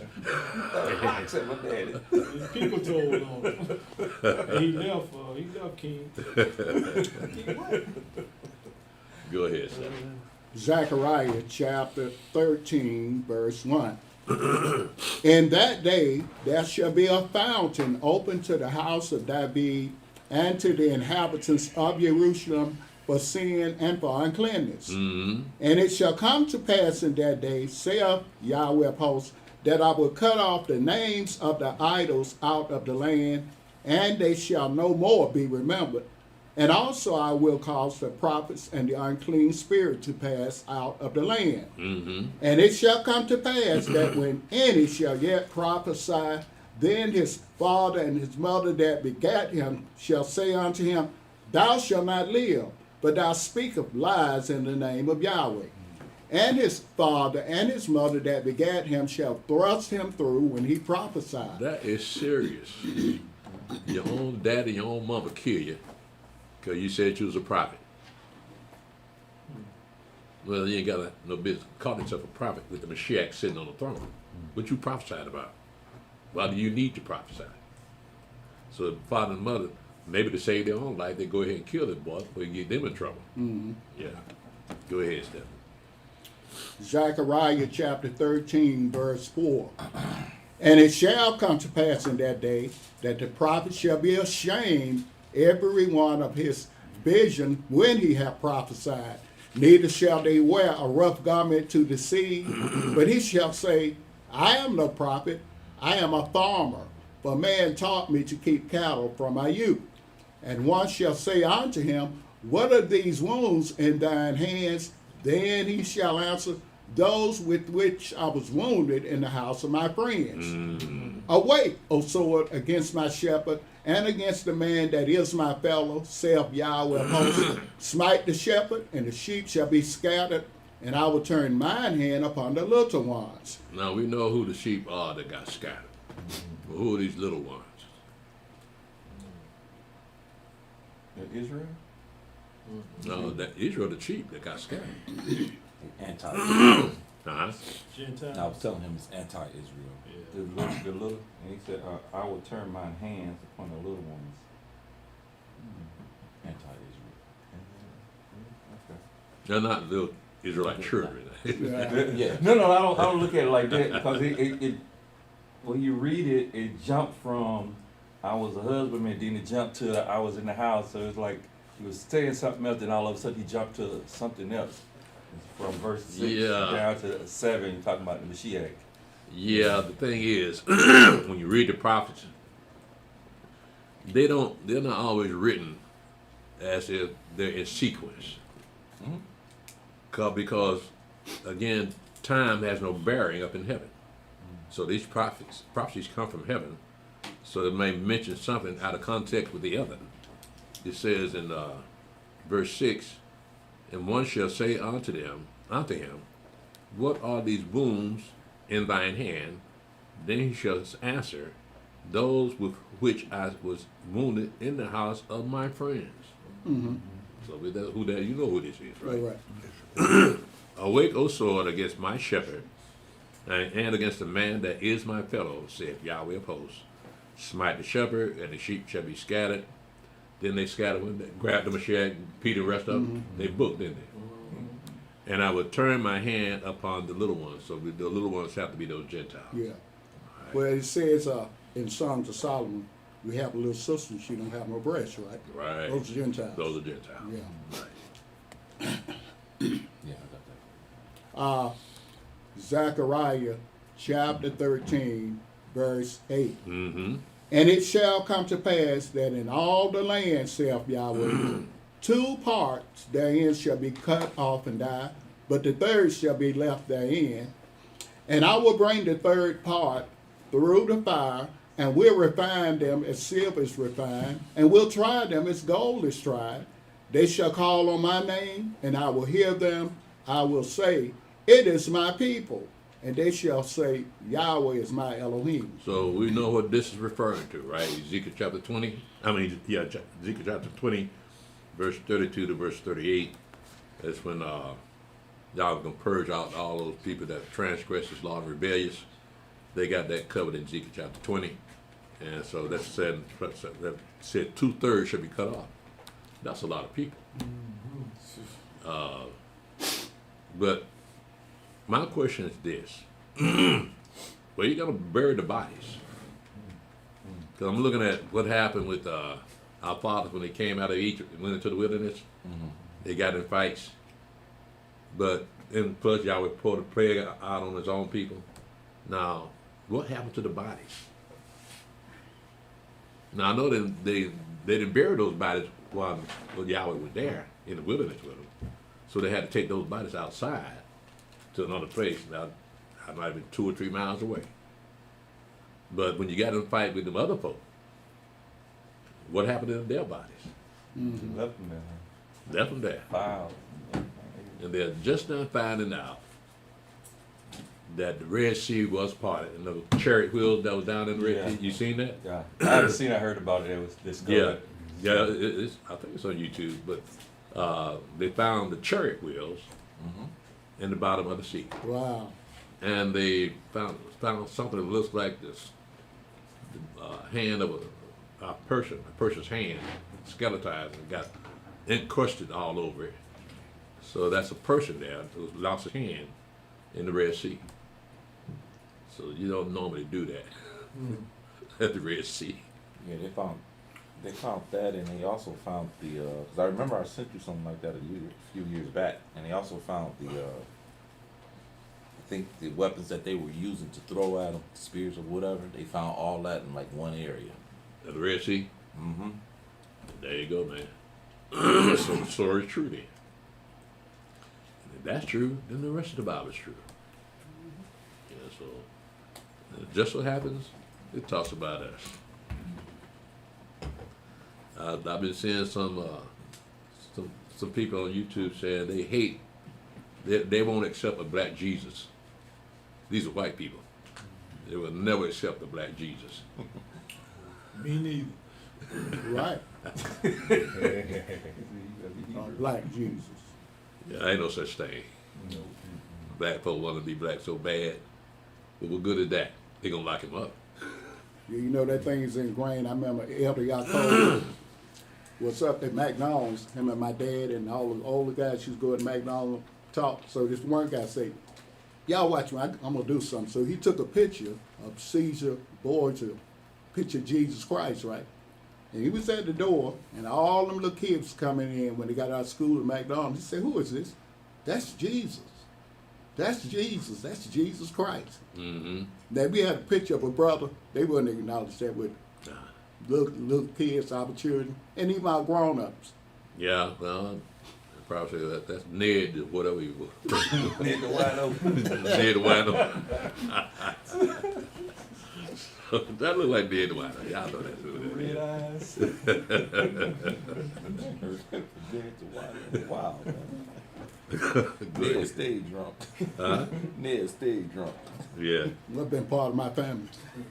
yeah. Got alcoholics on both sides. No, well, most of us can say that. My family, my uncles and my dad and my uncles, when they get together, I don't think they have any liquor in the liquor stores left. Just drunk all over. Yeah, it's the same way. Yeah, go ahead, Steph. Zechariah chapter 14, verse 1. Mm-hmm. Behold, the day of Yahweh cometh, and our spoils shall be divided in the midst of thee. Whenever you see the phrase the day of Yahweh, that means judgment. Go ahead, verse 7. Read that verse again. Behold, the day of Yahweh cometh, and our spoils shall be divided in the midst of thee. Uh-huh. For I will gather all nations against Jerusalem to battle, and the city shall be taken, and the houses rifled, and the women ravished, and half of the city shall go forth into captivity, and the residue of the people shall not be cut off from the city. Then shall the Adonai go forth and fight against those nations as when he fought in the day of battle. It said the women are going to be ravished. I doubt it was talking about black women. No. Israelite women. I don't think they meant that. I cannot see one of our women just standing there taking that crap. Mm-hmm. They got a fight on their hand that day. They're gonna wish, man, why did I get up? I could have been in bed still asleep. You know, Elder, it's the same, but it's on topic, but it's off topic, because I thought about you when you said that, when those Epstein files came out, and they said, Oh, you thought about me when the Epstein file came out? No. What the hell was that to say, man? You didn't let me finish. Let me call Whoopi. Whoopi, look, I know what you feel like. They were saying how he was racist. He didn't like black people, and I guess when they had those women, he said he didn't want no niggers, Right, no black girls, because they're gonna be problems. right. That's right. Man, trying to have a good time, man. I ain't fighting for his life. Try to take one of them sisters, man, like you said, she'll take that knee and hit you in between your legs. She'll disable you. Yeah, well, You're right. one of the sure things to be careful of is when she started taking off her shoes. Oh, yeah. Oh, yeah. It's on, man. Yeah, you too. And she'd take her time doing it, too. Right there in front of you. You know, one of the Gentiles did that to a sister like about a year ago. She was delivering or something, and the guy tried to rape her. She put that whoop stick on him, boy. She was beating her, but I think she was Muslim or something, because she had, She was it was Muslim. on news, and the white dude attacked her and was trying to force himself on her. She started whooping the boy. They had her, I don't know if y'all remember that, it was like last year, up in Kennesaw. People underestimate women, man. He thought she was small because she was small. That's just to put a whooping on her. Them people like that, those short people, they the meanest people in the world. Yeah, my brother was like that, bro. Yeah, About 5'8", 5'9". He wasn't scared of nothing. yeah. You know, the video we looked at, that brother slapped that sister, and she grabbed him by the hair and slung him, threw him over her shoulder, and she beat him down, boy. He like, bro, you did the wrong one that day. Yeah, some of them, yeah. Yeah, well, when I see him in the street, I just walk past him. I don't even look at him. Go. They catch me looking at him, feel threatened. I have to just do something about me, man. Go ahead, Brother Stanton. Zechariah chapter 14, verse 3. Then shall the Adonai go forth and fight against those nations as when he fought in the day of battle. Uh-huh. And his feet shall stand in that day upon the Mount of Olives, which is before Jerusalem on the east. And the Mount of Olives shall cleave in the midst thereof toward the east and toward the west. And there shall be a very great valley, and half of the mountain shall remove toward the north, and half of it toward the south. And you shall flee to the valley of the mountains. For the valley of the mountains shall reach unto Azal. Yea, you shall flee, like as you fled from before the earthquake in the days of Uzziah king of Yehudah. And the Adonai my Elohim shall come, and Yahweh my Elohim shall come, and all the saints with thee. And it shall come to pass in that day that the light shall not be clear nor dark, but it shall be one day which shall be known to Yahweh, not day nor night. But it shall come to pass that at evening time it shall be light. And it shall be in that day that living waters shall go out from Jerusalem, half of them toward the former sea, and half of them toward the hinder sea. In summer and in winter shall it be. Now, we already read about that in Ezekiel, haven't we? That water come from out of the temple for the healing of the seas and healing of the land. That's saying the same thing. Go ahead, Brother Stephen. Verse 9. And Yahweh shall be king over all the earth, In that day shall there be one Yahweh, and his name one. Because you look at what you got out there now. You got new names coming up all the time from Yahweh. Mm-hmm. And there are forms of some of the prophets' name contains Yahweh's name is in their name. Right? But you look at one of the prophets like Joel. Well, that's Yahweh's name also. But it doesn't sound like Yahweh, does it? So that's why they said his name gonna be one. Everybody gonna know the name, the same name. Everybody talking about the same name. So it ain't gonna be like what we got now. Every kind of name you can think of, they out there. And the only thing that we have in common is all of them got a Y in it. That's about it. Go ahead, Brother Stephen. Zechariah chapter 14, verse 10. All the land shall be turned as a plain from Jebah to Rimmon, south of Jerusalem, and it shall be lifted up and inhabited in her place, from Benjamin's gate unto the place of the first gate, unto the corner gate, and from the tower of Hananel unto the king's wine presses. So that means the temple has to be built. That's being praised at this time. Go ahead, Brother Stephen. Verse 11. And men shall dwell in it, and there shall be no more utter destruction, but Jerusalem shall be safely inhabited. Again, Jerusalem is in the mountains, right? But it says here in verse 10, all the land shall be turned as a plain from Geba to Rimmon, south of Jerusalem, and it shall be lifted up and inhabited in her place from Benjamin's gate to the place of the first gate, to the corner gate, and from the tower of Hananel unto the king's wine presses. But this is future, and so the war's over. The land's been cleansed of all the dead bodies that was in the land. Now all the tribes of Israel are coming back at this point here. Go ahead, Brother Stephen. Zechariah chapter 14, verse 12. And this shall be the plague wherewith Yahweh will smite all the people that have fought against Jerusalem. Their flesh shall consume away while they stand upon their feet, and their eyes shall consume away in their holes, and their tongue shall consume away in their mouth. So that's what's going to happen to all those people that come up to Jerusalem to fight against us. It's going to be, what's that movie called? Raiders of the Lost Ark. Yeah. You see the sound, the special effect they had on it? It sounds like this right here. So maybe when some of the people that come up against it, they see what's happening to their partners, maybe say, well, maybe we need to go a different direction. Let's go back home. This don't look right. But you look at what happened with Trump. When he went down and snatched that president, Maduro, they used all kinds of weapons on the people we never even heard of. Right, that's right. Yeah. So they had something that made them eyes turn bloody, start vomiting. Nobody got shot, but they got sick. So I'm looking at that Yahweh probably got something set up for anybody to come up to Jerusalem, that we have something waiting on. But see, we won't even have any weapons. When we come in, get in that wilderness, we won't have any weapons. So what we're going to do? Because we got to come out the wilderness. Sound like a song, don't it? How do you feel when you come out the wilderness? About that spirit coming on them. So the spirit going to have to come on all those men, all of Judah, to fight the rest of the world that coming up against them. With what? So It really don't matter, because if that spirit on you, come out there with your hands. Think about those people over there now. When they fight, they don't, it's not like the spirit of Yahweh come on them, but they fight with rocks. They don't care. The military come up, them jokers fighting, they coming up with grabbing rocks and stuff, throwing at them. Don't even care. Yeah.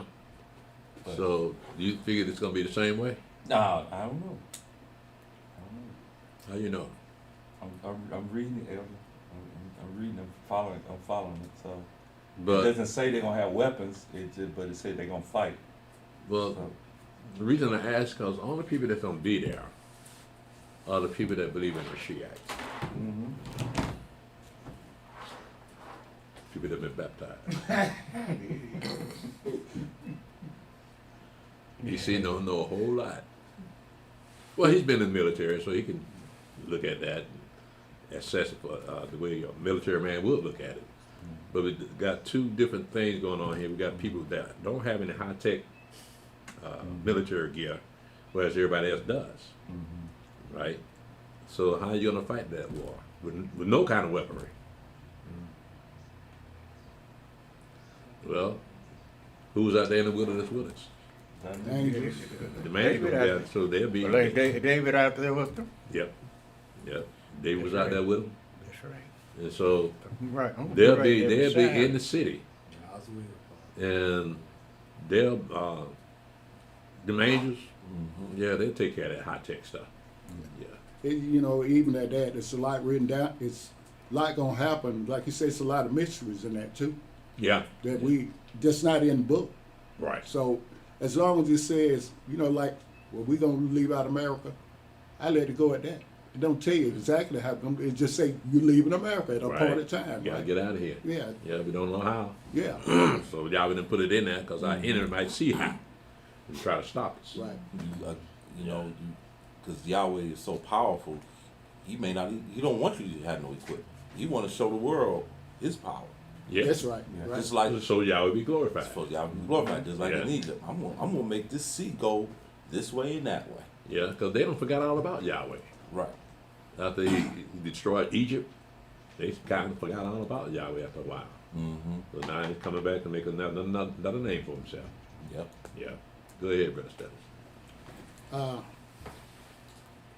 Zechariah chapter 14, verse 13.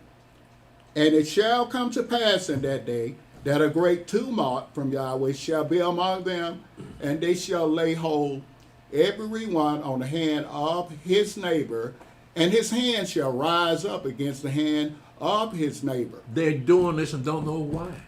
Right. Because this is supposed to be, all the focus is supposed to be on Jerusalem. And now they're fighting amongst each other. Well, that's not like something new. Because Yahweh have done that before. Have people fight against each other when they try to come up against our people. Yahweh had them fight against each other. So that's another thing we can look at as far as the high-tech weaponry is concerned. They may turn it on themselves. Go ahead, Brother Stephen. Zechariah chapter 14, verse 14. And Yehudah also shall fight at Jerusalem, and the wealth of all the heathen round about shall be gathered together, gold and silver and apparel in great abundance. And so shall be the plague of the horse, of the mule, of the camel, and of the ass, and of all the beasts that shall be in these tents as this plague. And it shall come to pass that every one that is left of all nations which came against Jerusalem shall even go up from year to year to worship the King Yahweh of hosts, and to keep the feast of tabernacles. And it shall be that whoso will not come up of all the families of the earth unto Jerusalem to worship the King Yahweh of hosts, even upon them shall be no rain. And if the family of Egypt go not up and come not that have no rain, that shall be the plague wherewith Yahweh will smite the heathen that come not up to keep the feast of tabernacles. This shall be the punishment of Egypt, and the punishment of all nations that come not up to keep the feast of tabernacles. In that day shall there be upon the bells of the horses holiness unto Yahweh, and the pots in Yahweh's house shall be like the bowls before the altar. Yea, every pot in Jerusalem and in Yehudah shall be holiness unto Yahweh of hosts, and all that sacrifice shall come and take of them and seethe therein. And in that day there shall be no more the Canaanite in the house of Yahweh of hosts. So again, we're talking about the future. Here, the temple is already built, and the altar is already built, and the sacrifices are coming back. I'm going to stop right here and open the floor for questions before we dismiss. Yes. Verse 16 and verse 17. It says to worship the king, but then right it says Yahweh of hosts. Is there a separation, or we can? I know the king is Yahshua, Yahweh. So when it say the king and Yahweh of hosts, so is it saying both of them, or does it say Yahweh as king? So Well, the only one that's going to be worshipped is Yahweh. Okay, right? So you don't have to worry about that. okay, Even if the Mashiach is there, you still come to worship Yahweh. okay. He gonna have to do it himself, right? Huh? Mashiach got to do that himself, Yeah. right? Yeah. Yeah. Yeah. Yeah, he got to submit himself to the Father. Mm-hmm. Because I was just looking, I was just looking at it, just worship the King and Yahweh also. Mhm. Okay, I was just Yeah, making- that's just his making a title. It's difference. just saying his title. Yeah, well, Yeah. yeah, but Yahweh is also referred to as King in the prophets, Mhm. Yeah. right? Mm-hmm. And so the children of Israel still recognize him as King, even though his son is sitting on the throne. Mm-hmm. Right. Yeah. Well, Yahweh was mad about that first time when they wanted a king. He said, I'm your king, but you can't see me. Yeah. So you want a king that you can see. Yeah, he'd be representing Yahweh down here on the earth. So he gonna rule with a rod of iron. Yeah. Yeah. Last question. Now,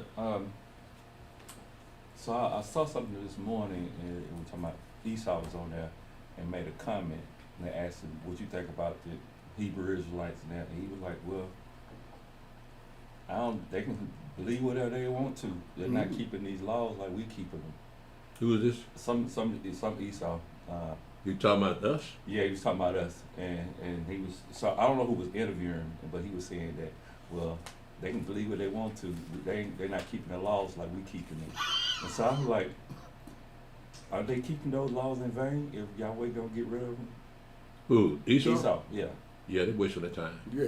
Yeah, because he made that comment, said I don't think they're keeping the holy days and the laws like we keeping them, and not keeping No, we don't. the dietary laws.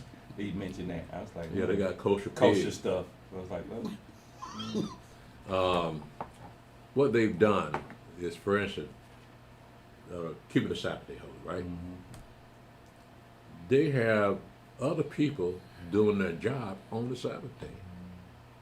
So technically they're keeping the law, but they have their service of the workers, like for instance at a bank or something, and one of the holy feast days come on during the week. Well, they'll take that day off, but they'll either tell us that somebody in there still working that's not of the children of Israel. So technically they're keeping the law, but spiritually they're not. Doesn't that take some, because it says, when it says, thou shalt do any work down on the son of a manservant or that maidservant, so you their servant, so They they're can't- still considered, or Yeah. they don't believe that. They have to take that day off too. They're supposed to take it out too, Yeah. right? Uh-huh. So if they Cal don't gotta take it off. So if they don't take it out, you still breaking the law, Right. Because you over them, Right. And you got them to work, Right, even though you're not doing it. right, right. So they want to say if they're not keeping the law like we keep it, Yeah, there's something wrong, right? yeah. So we praise Yahweh, we ain't doing that. Because when the Mashiach sets up that kingdom, everybody gonna take that day off, except for the priests. Yeah. Is that it? Yeah, that's it. Okay. Let's see what's on chat.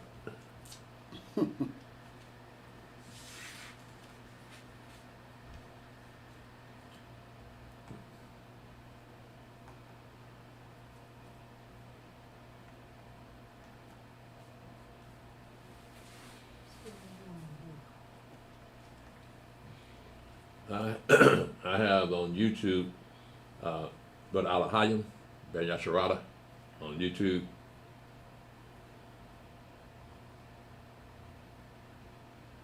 Yep. Okay. Your Facebook, That's all I got. Is somebody before him? no, my Facebook just went out. Your Facebook up? YouTube. Oh yeah, he's I from. have Brother Abraham on Facebook. No, no. I just went down. Says video will be available shortly. Okay. Yeah. I don't know what they doing. Okay, you go ahead. Okay, Shalom, Brother Alahayim. Shalom, Brother Abraham. Shalom, Brother Alahayim, Ben Yasharala, and Sister Malaka.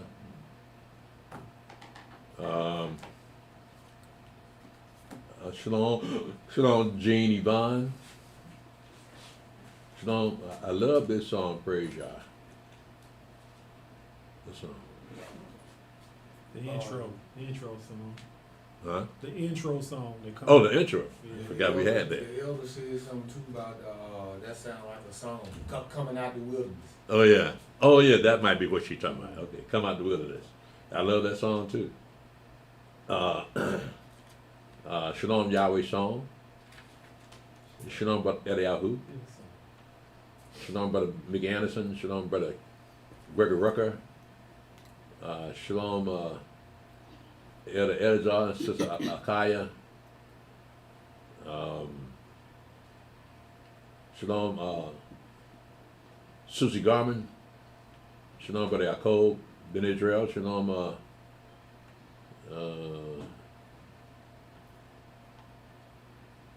okay. Shalom Sister Susie Garman. Shalom Lonely Red Wolf. Shalom somebody named Bertha Harris on here. She's on YouTube. Shalom Elder Mick. Shalom Melinda Curry. Shalom Brother Kimuel. Shalom Elder Tobias. Shalom Yashari's Love. Shalom Brother Clarence Martin, Sister Yolita. Shalom Viola Wilson, Sister Viola Wilson.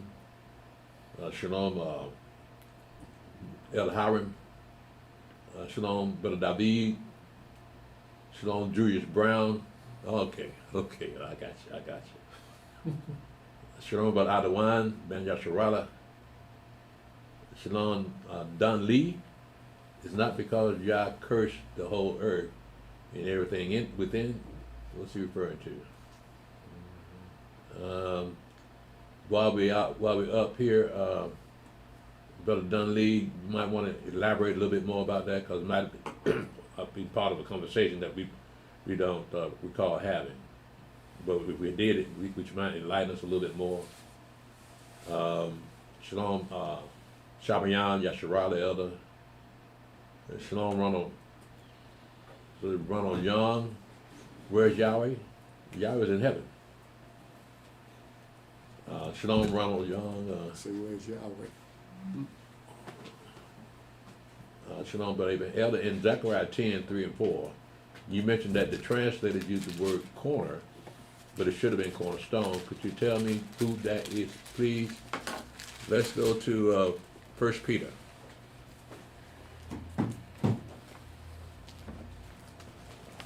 Let's see here.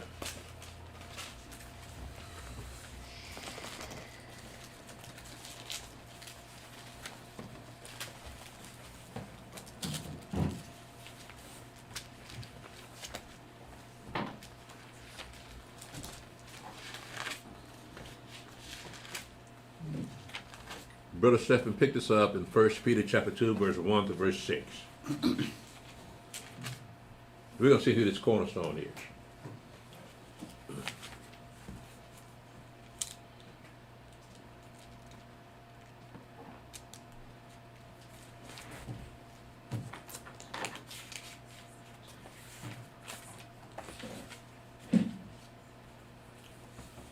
First Peter chapter 2, verse 1. Wherefore, laying aside all malice and all guile and hypocrisies and envies and all evil speakings, as newborn babes, desire the sincere milk of the word, that you may grow thereby. If so be you have tasted that the Adonai is gracious, to whom coming as unto a living stone, disallowed indeed of men, but chosen of Elohim and precious. You also, as lively stones, are built up a spiritual house and holy priesthood to offer up spiritual sacrifices acceptable to Elohim by Yahshua the Mashiach. Wherefore also it is contained in the scripture, Behold, I lay in Zion a chief cornerstone, elect, precious, and he that believeth on him shall not be confounded. So where did he get that from? He got that from Isaiah 28. And Isaiah 28 talking about the drunkards of Ephraim. In that particular chapter 28, he says,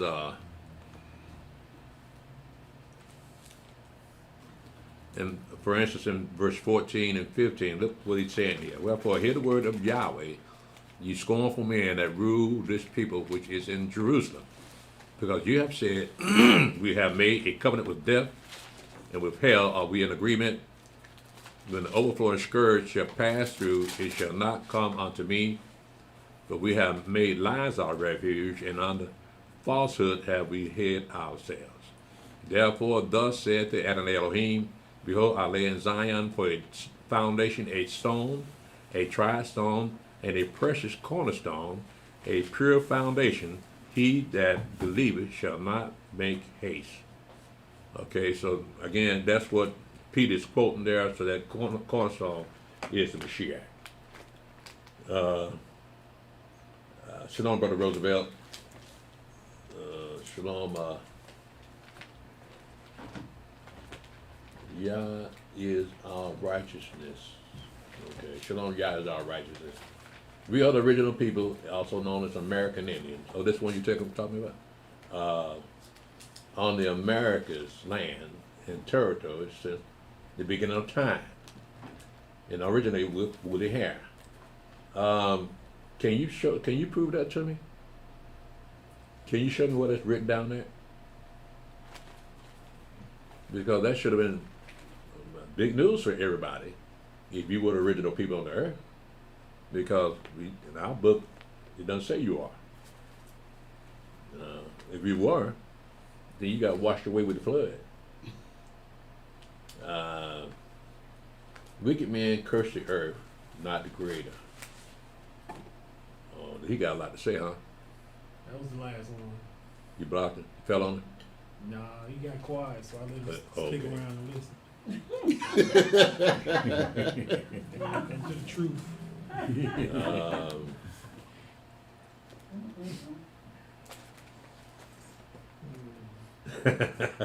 Okay. Shalom. I believe they're called the Messiah. Who's this? The R.W. Lucas. Shalom. Shalom Morning Chris. Shalom Neil the P. Shalom Brother Abraham. Elder, in Zechariah 10, 3 and 4, you were saying the translator used the wrong word for corner.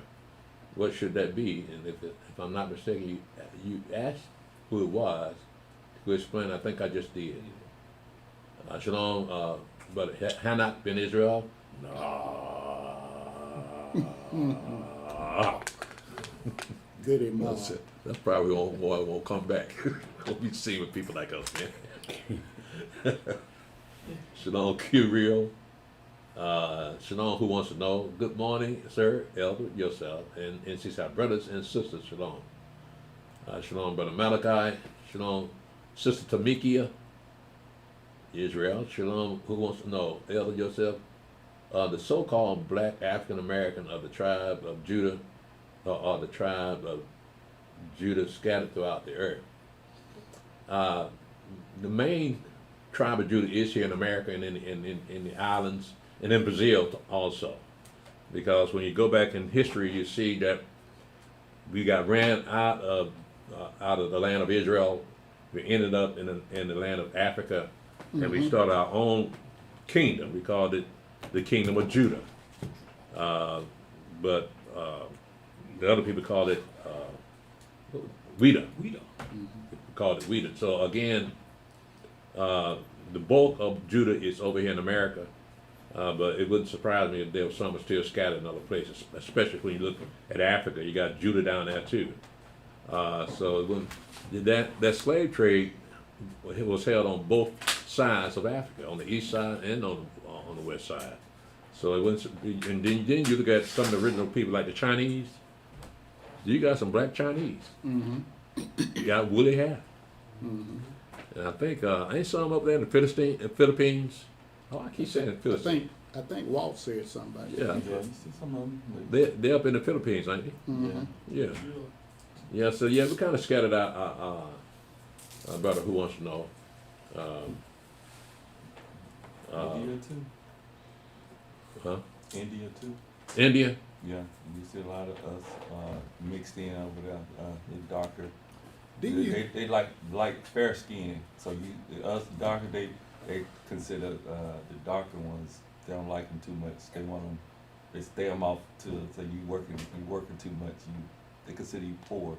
If you light skin, kind of whitish looking Indians, those. Are In ones other they words, like. look like white folk over here. Yeah, That's why they got what they call Bollywood. yeah. Yeah. Didn't you say something? I don't know why I'm quoting you right, but we got people over in India. They call them untouchables or something. Something you may. Yeah, that's just a caste system. Oh. There's- Okay. yeah, there you go.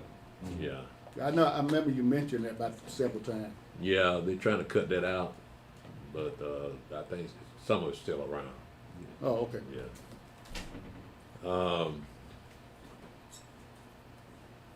I hope that got it for you, brother. Who wants to know? Shalom, Thomas Miller. Shalom. Birth of Harris again. Shalom, Sister Neriah.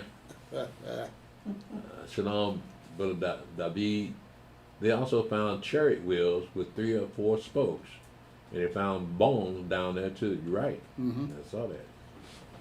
Shalom, Elder Azariah. Shalom, Brother Benaiah. Shalom, Brother Yosef. Shalom, Brother Jerry Porter. Shalom, Elder, what are your feast dates for this year? They're your feast days too, Brother Jerry. Yeah, like we are another people. Your feast days. On down our website. Go to our website if you still remember. It'll have a calendar up there. Shalom, Brother Ezra. Shalom, Kimberly Israel. Shalom, Steve Albright, replying to Abraham in Israel. Keep asking questions, brother, with every teacher, Hebrew or Gentiles. Did you follow this guy?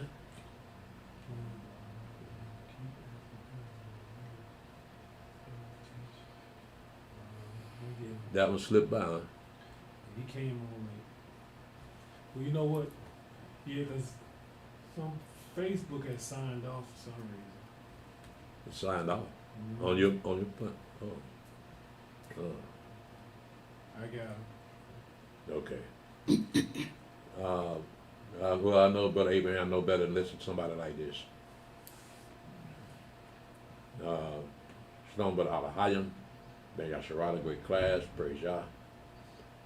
Shalom, Elder Hezekiah, Shalom family, Shalom Elder Priest, yourself, and NCI family, thanks, great class, praise Yah. I don't have anybody after that. That's it. That's it. All right, then. Well, we're going to go ahead and close it out.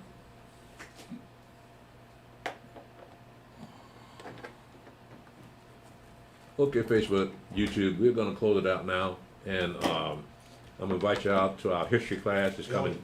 Excuse me, did you get them questions from yesterday that I sent you? Oh, man, I'm glad you stopped me. Praise y'all. Ooh. Praise y'all.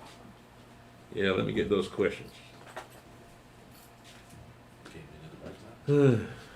All right. The question was sent to me yesterday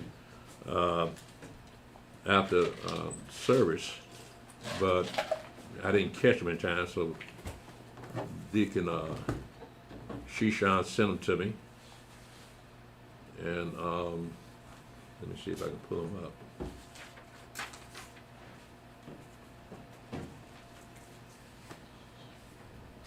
Okay.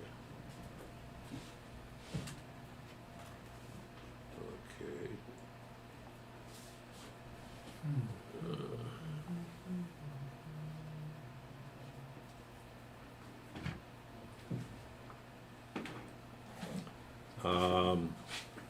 You said just 2 of them? It was just 2. Yeah, who wants to know? And Shaul? Yes, sir. Okay.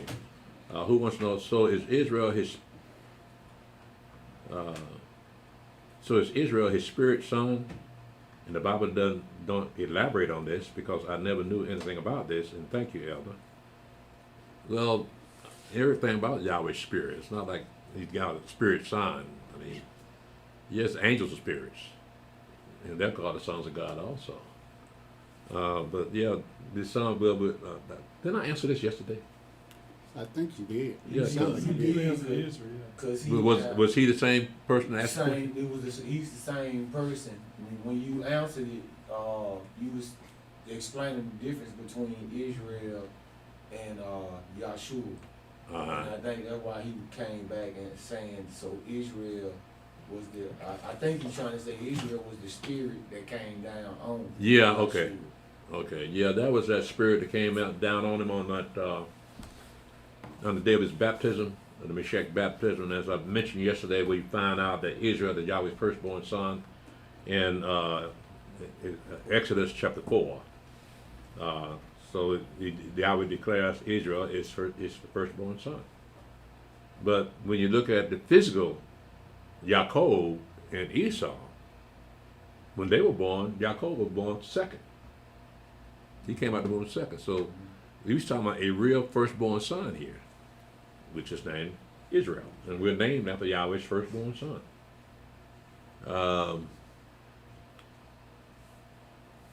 Okay, and Shalom in Israel says that in Isaiah 49, and verse 7, let's see here. It says,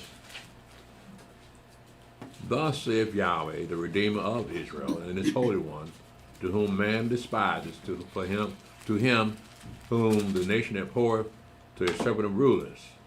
Now, it's talking about the Mashiach. It's not talking about Yahweh. Because if the nations abhor him, if man despises them, that must be someone that he can see. Right. You can't see Yahweh. So it's not talking about Yahweh. It's talking about he that represented Yahweh in the earth, that Yahweh's only begotten son, Yahshua HaMashiach. That's who that verse is referring to. That's why I mentioned that verse in particular, to show you the combination of the Mashiach and Israel, which justifies us believing that when at his baptism, that spirit that came down and dwelt upon him like a dove, and a voice from heaven saying, "Behold, this is my son whom I'm well pleased." Right? Well, that was Yahweh's firstborn son that came and dwelt on him at his baptism. His name is Israel. But you never hear Israel talking except for this one time in chapter 49. But the rest of it is all Yahweh, and later on is all the Mashiach. But this is the only time you hear Israel himself talking. But look how he describes his firstborn son. He says in verse 1, "Listen, O isles, unto me, and hearken, you people from far. Yahweh has called me from the womb, from the bowels of my mother have he made mention of my name." Now again, you know that there is no mother up in heaven.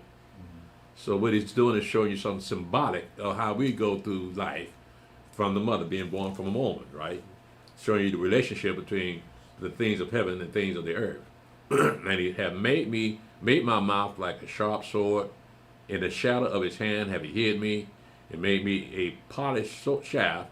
In his quiver hath he hid me." So that's telling you that Israel was in the Meshach, but people didn't see him, because he was hidden in his flesh and blood man body.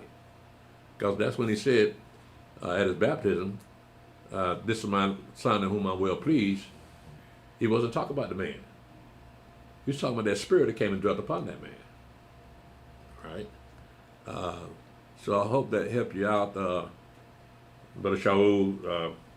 I'm just showing you the similarities between, oh yeah, let me finish this up. I didn't finish this up. "And he said unto me, Thou art my servant, O Israel, in whom I will be glorified." So again, this is Israel talking, and we see that that spirit came to dwell upon him at his baptism was Israel. And that's why in verse 7 it says, "Thus saith Yahweh, the Redeemer of Israel, and his Holy One, to him whom man despises," that's the Mashiach, "to him whom the nation abhorreth," that's the Mashiach, "to a servant of rulers," that's Mashiach, "kings shall see and arise, and princes also shall worship." Now, that'll be the Mashiach too, coming down as the King of Kings on the earth.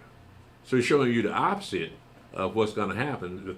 As opposed to the first time they despised, second time it says, "Kings shall see and arise, princes also shall worship, because of Yahweh that is faithful, and the Holy One of Israel, and he shall choose thee."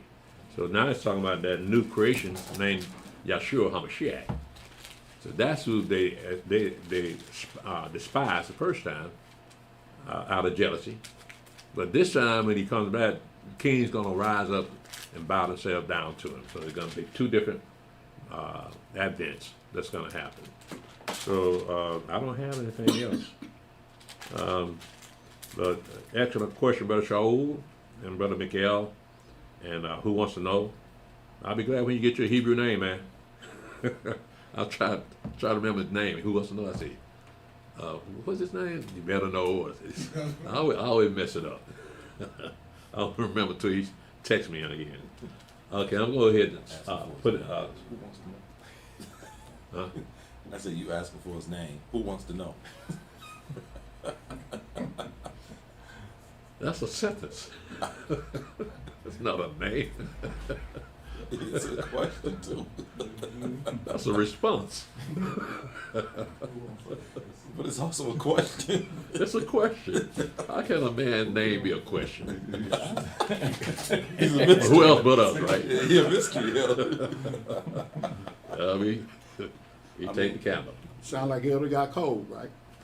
What? Who wants to know? Yeah. Elder got cold wouldn't tell you nothing. All right, well, that's a good name to have. Who wants to know? I'm going to stop here again. I thank y'all for joining us. Thank you, Facebook. Thank you, YouTube. Join us Yes, I again. still another question, Elder. Do you Got see another it? question? Yeah, who wants to know?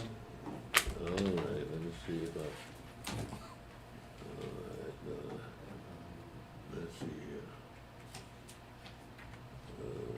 You got his number? Elder, what does it mean when the Bible says, and the season gave up the dead?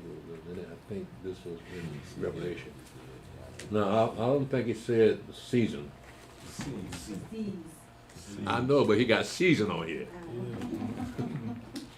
But it's some kind of condiment. See, Well, this is referring to the judgment of the second resurrection. And so you find that in Revelation chapter 20. And I'll read this, Steve. Revelation chapter 20, verse 11 through verse 15.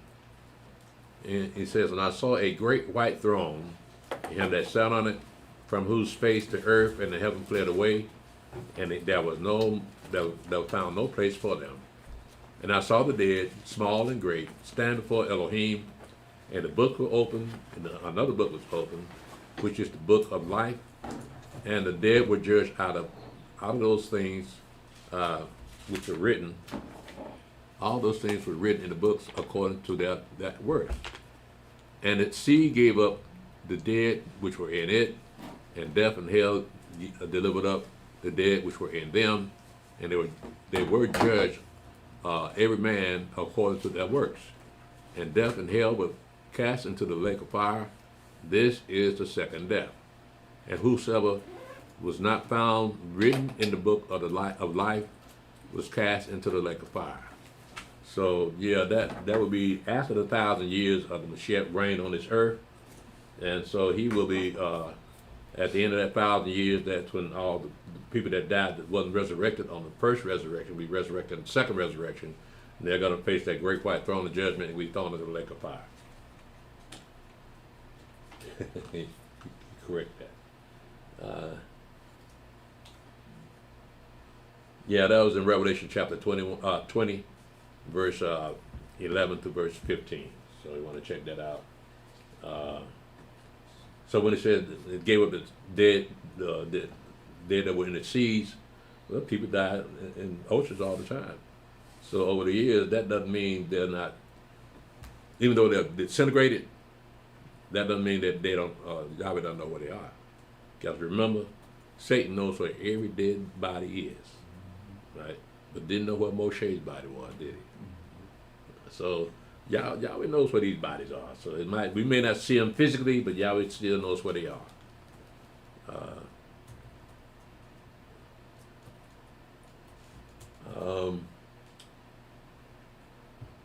Yeah, okay. So I'm gonna go ahead and shut it down. I'm not gonna give you 5 seconds. I'm gonna hurry up and get out of here. So y'all let a brother rest.